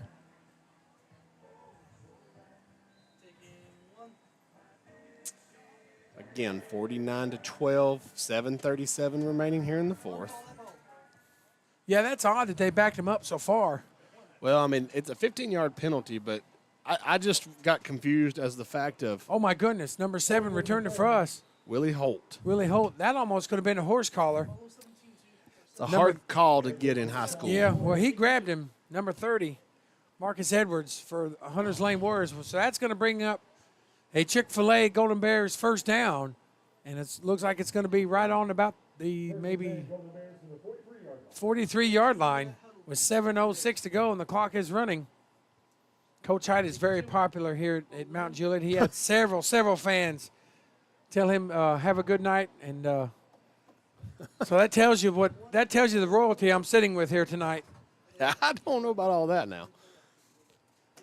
All right, Twins to the far side, single receiver near. Rescala's got the handoff, and boy, he's Good bursting hole. right up through the middle. Brought down by number 11, Julian Brinkley. And that's kind of what I was saying. You want to be a little bit careful when you're in a ball game at the score as what it was, because these twos look fired up right now. Yeah, they do. And the result in the play, that will be a Chick-fil-A Golden Bears first down. Rescala, and I hope I'm saying that right. Boy, he did. He busted that hole, and he wanted that first down. He's trying to show Coach Perry, hey, I'm here. I'm ready. I want a chance. And, boy, he did. He busted that hole and got that first down. They're almost wanting to score, Coach Hiett. I mean, this second team's wanting to put it in the end zone. Well, I mean, that's the goal of each play is to be able to take it in. Rocked forward. He sure did. So that's going to be a false start on the Golden Bears. That's going to be a 5-yard penalty. So that's going to be 1st and 15. Just trying to look up some scores of interest here. On about the 36-yard line, maybe. Last score I'm showing on Upperman and Lebanon. They started at 8 o'clock tonight at Upperman. Upperman 14, Lebanon 7. Do not have a score listed for Wilson Central, who started at 7:30.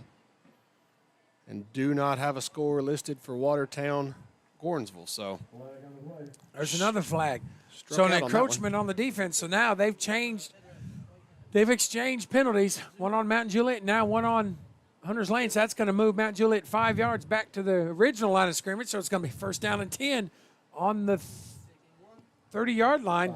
But you know what the best thing was on that series? A minute come off the clock. Yeah, there you go. We're down to 5 minutes to go here in the game. So Rescala is the running back for Mount Juliet. He's waiting to see if he might get the ball. He did. Ball handed off to him.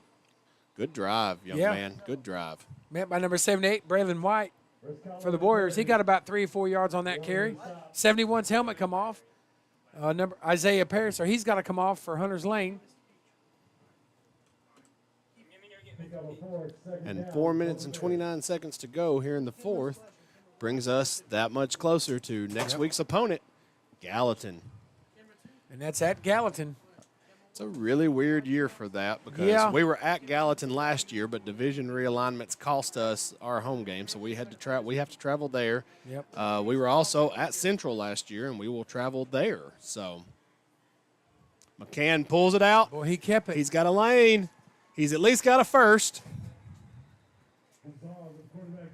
He was met by number 11. That was Gaza. That was not McCann. Julian Brinkley. The result of the run, it will be a Golden Bears Chick-fil-A first down. That was Gaza that came in. 17 and 12 from about 50 yards away look about the same sometimes. Yeah, they do. With the uniforms they're wearing tonight, it's very easy to make that. I've made a couple of those. But so with 3:29 to go, the Golden Bears are looking to score again. So the last Collar in the backfield. Motion to give, little jet sweep action there. Yep. Oh, Hayden he Davis, fell down. He did. Hayden Davis got the ball, slipped. He had probably at least 4 more yards, if not a break off the bounce. But footing there, as it starts to cool off, that field will get a little slick. It'll pick up some moisture. He got about 1 yard on the play. So that'd be second down and about 9 from the, I'd say the 16, maybe 15. They're running, like Coach Hiett said, they're running players on and off in this offense. I mean, one right after another for the Golden Bears coming in and out, in and out, in and out. And play clock is not being kept on the field. It's being kept by the back judge now because we are in running clock. So makes it a little more difficult to know where you're at. I believe that's number 12. 42. 42. Yep. I'm sorry. Yep, number 42. Number 42. He's not listed on our roster. I was going to say, I'm looking for 42, and I apologize. Do not see him for the Golden Bears. That's going to bring up third down and about 5. It happens. Yep, it does. Trying to, again, looking at scores of interest. Gallatin Station Camp at the half is what's listed at Gallatin 29, Station Camp 20. Long ways to go there in that game to see if Station Camp can pull off their third win in a row, or if Gallatin will break the streak at 2. And, boy, Gallatin needs a big win. They got hammered last week. Ball's kept by Tanner McCann.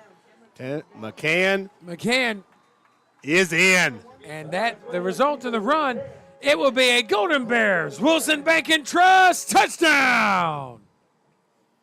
Like I said, that's one of those. Coach Hiett, there's a penalty marker in the back of the end zone.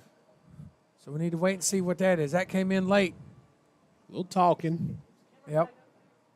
We'll see what happens here. It is going to be against us. The touchdown stands. So after the touchdown, personal foul on Mount Juliet. So it'll be enforced on the kickoff. That's kind of one of those comments that I was talking about earlier. You be careful scoring in there on the 2 sometimes. Yeah. And you hate to see that because the 2s aren't trying to do anything They're just trying to execute. They're just trying to execute, and they're trying to get their playing time. So they're not trying to do anything, dirty or mischievous. These kids are excited, and they're wanting to play. And I think that personal foul was actually just a late hit in the back. the extra point is good. So at 1:31, here to go in the fourth quarter, your Mount Juliet Golden Bears 56, Hunters Lane 12. So, like I said, lots of good things here to digest as we approach just a few plays left in this game, really. Right. But the short time I've worked with you, I mean, like you said before, Coach Perry, he's going to get a good win, but he'll find something that he can critique him on, I'm pretty sure. Absolutely. And they're going to enjoy it tonight. Typical work week for them, they will enjoy it tomorrow, rest up a little bit tomorrow. They'll be back in here on Sunday getting ready for Gallatin. So last year I went to Gallatin. It was the opening game. To my knowledge, first time I'd ever been to that stadium because it's off. So for those of you traveling next week to that game, if you didn't know, Gallatin's field is not at the high school. So. No, it's off of East Main Street in Gallatin because I work for Gallatin. So it is off of East Main Street in Gallatin. And so you want to get there early because parking is very, very thin where the football field is. You can park in somebody's driveway, but you pay for that usually. Exactly. Kick is away, going out of bounds. It's going to go out of bounds. That's going to be a penalty flag. So that'll start the Warriors there at the 35. So with 1:16 and counting, score is Mount Juliet 56, Hunters Lane 12. They may get a couple plays off, Coach Hiett, but we'll see how fast and exuberant they are to actually get some plays in. Yeah, I mean, we're going to be under a minute when they take their first snap of this series. And they may not even want to snap it. We'll just have to wait and see what's going on. I think they'll probably get one, and then you'll see shake hands. But wow, they're moving the ball way up. Was there a penalty that we didn't see? They're moving it to the 50-yard line. Wow. Okay. That's a new one to me. I didn't see a flag. Did you? No, I guess because we were penalized. I guess, because like I said, I didn't see one. But, you're right. It's 27 seconds to go, and they still have not snapped the ball, and they're going to snap it. We'll say thank you, Mr. Refs, for killing about 40 seconds for us. They're going to snap it under 20 seconds. So this may be the final play of the game. It's a little flea flicker. Yep. Hey, you know what? I do appreciate that. Yep. They start the game with trickeration. They end the game with trickeration. They're going to end it, and that probably is going to do it. Yeah, that'll be the final play of the game. And that is the final play of the game with our score. Your Mount Juliet Golden Bears 56 and the Hunters Lane Warriors 12. Well, Coach Hiett, I mean, just from Mount Juliet's perspective, this is my opinion. I think just a dominating performance tonight on both sides of the ball. I think you can definitely make that argument. Of course, like I said, you talked to Coach Perry later on. Right, he's not going to say that. No, he won't like that. This or we should have done that. But. And that's just your coach coming out. But to me personally, I think it was just perfect execution on both sides. I mean, really not much penalties from Mount Juliet at all. I mean, they had one or two, but just a dominating way that they were able to take the game in control and get the second string in to get them playing experience for, like you said, playing time down the road when the season gets further down. Yeah, I mean, like I said, you get into this 49-0, 49-6 range, they're fighting for playing time too. So, Yes. But I do tend to agree with you about as well as you could ask, especially on a hot night here. But now you turn your attention to perennial foe, Gallatin. You've got to turn. You take, like you said, you soak the win up today and tomorrow. Rest up. There's come back just on Sunday. There's just something with them. I mean, it is a it is a rivalry. I mean, I hate to say, when you hear us reference different teams, you're going to hear me say rivalry a lot. And well, they're you know new. what? And correct me, they're new to your division this year, correct? Old new, if Old that makes new? sense. Okay, Yeah, okay. It's all in a realignment, and so you're going to hear me say rival a lot. But that's okay, because if I'm saying rival that much, it means we're doing something right. So, Yes. But big game here tonight. Puts us at 2-0. Like I said, not without things to work on. No. There's always Coach Perry's, going to find stuff to work on. But from our view, I mean, this is just a well-coached football team on both sides of the ball, and they show it tonight. Not very many penalties. They don't get flustered by a lot of stuff. I mean, if a mistake happens, they take a breath, look at the sidelines, and they go just like the play never happened. And, I mean, that goes back to coaching. It does. And like I said, defense and Coach Allen, he talked about it himself. They kind of have a chip on their shoulders when you've got players like Walls and Zerniak that they're going to hold their teammates responsible. So, but that will bring us to the end here.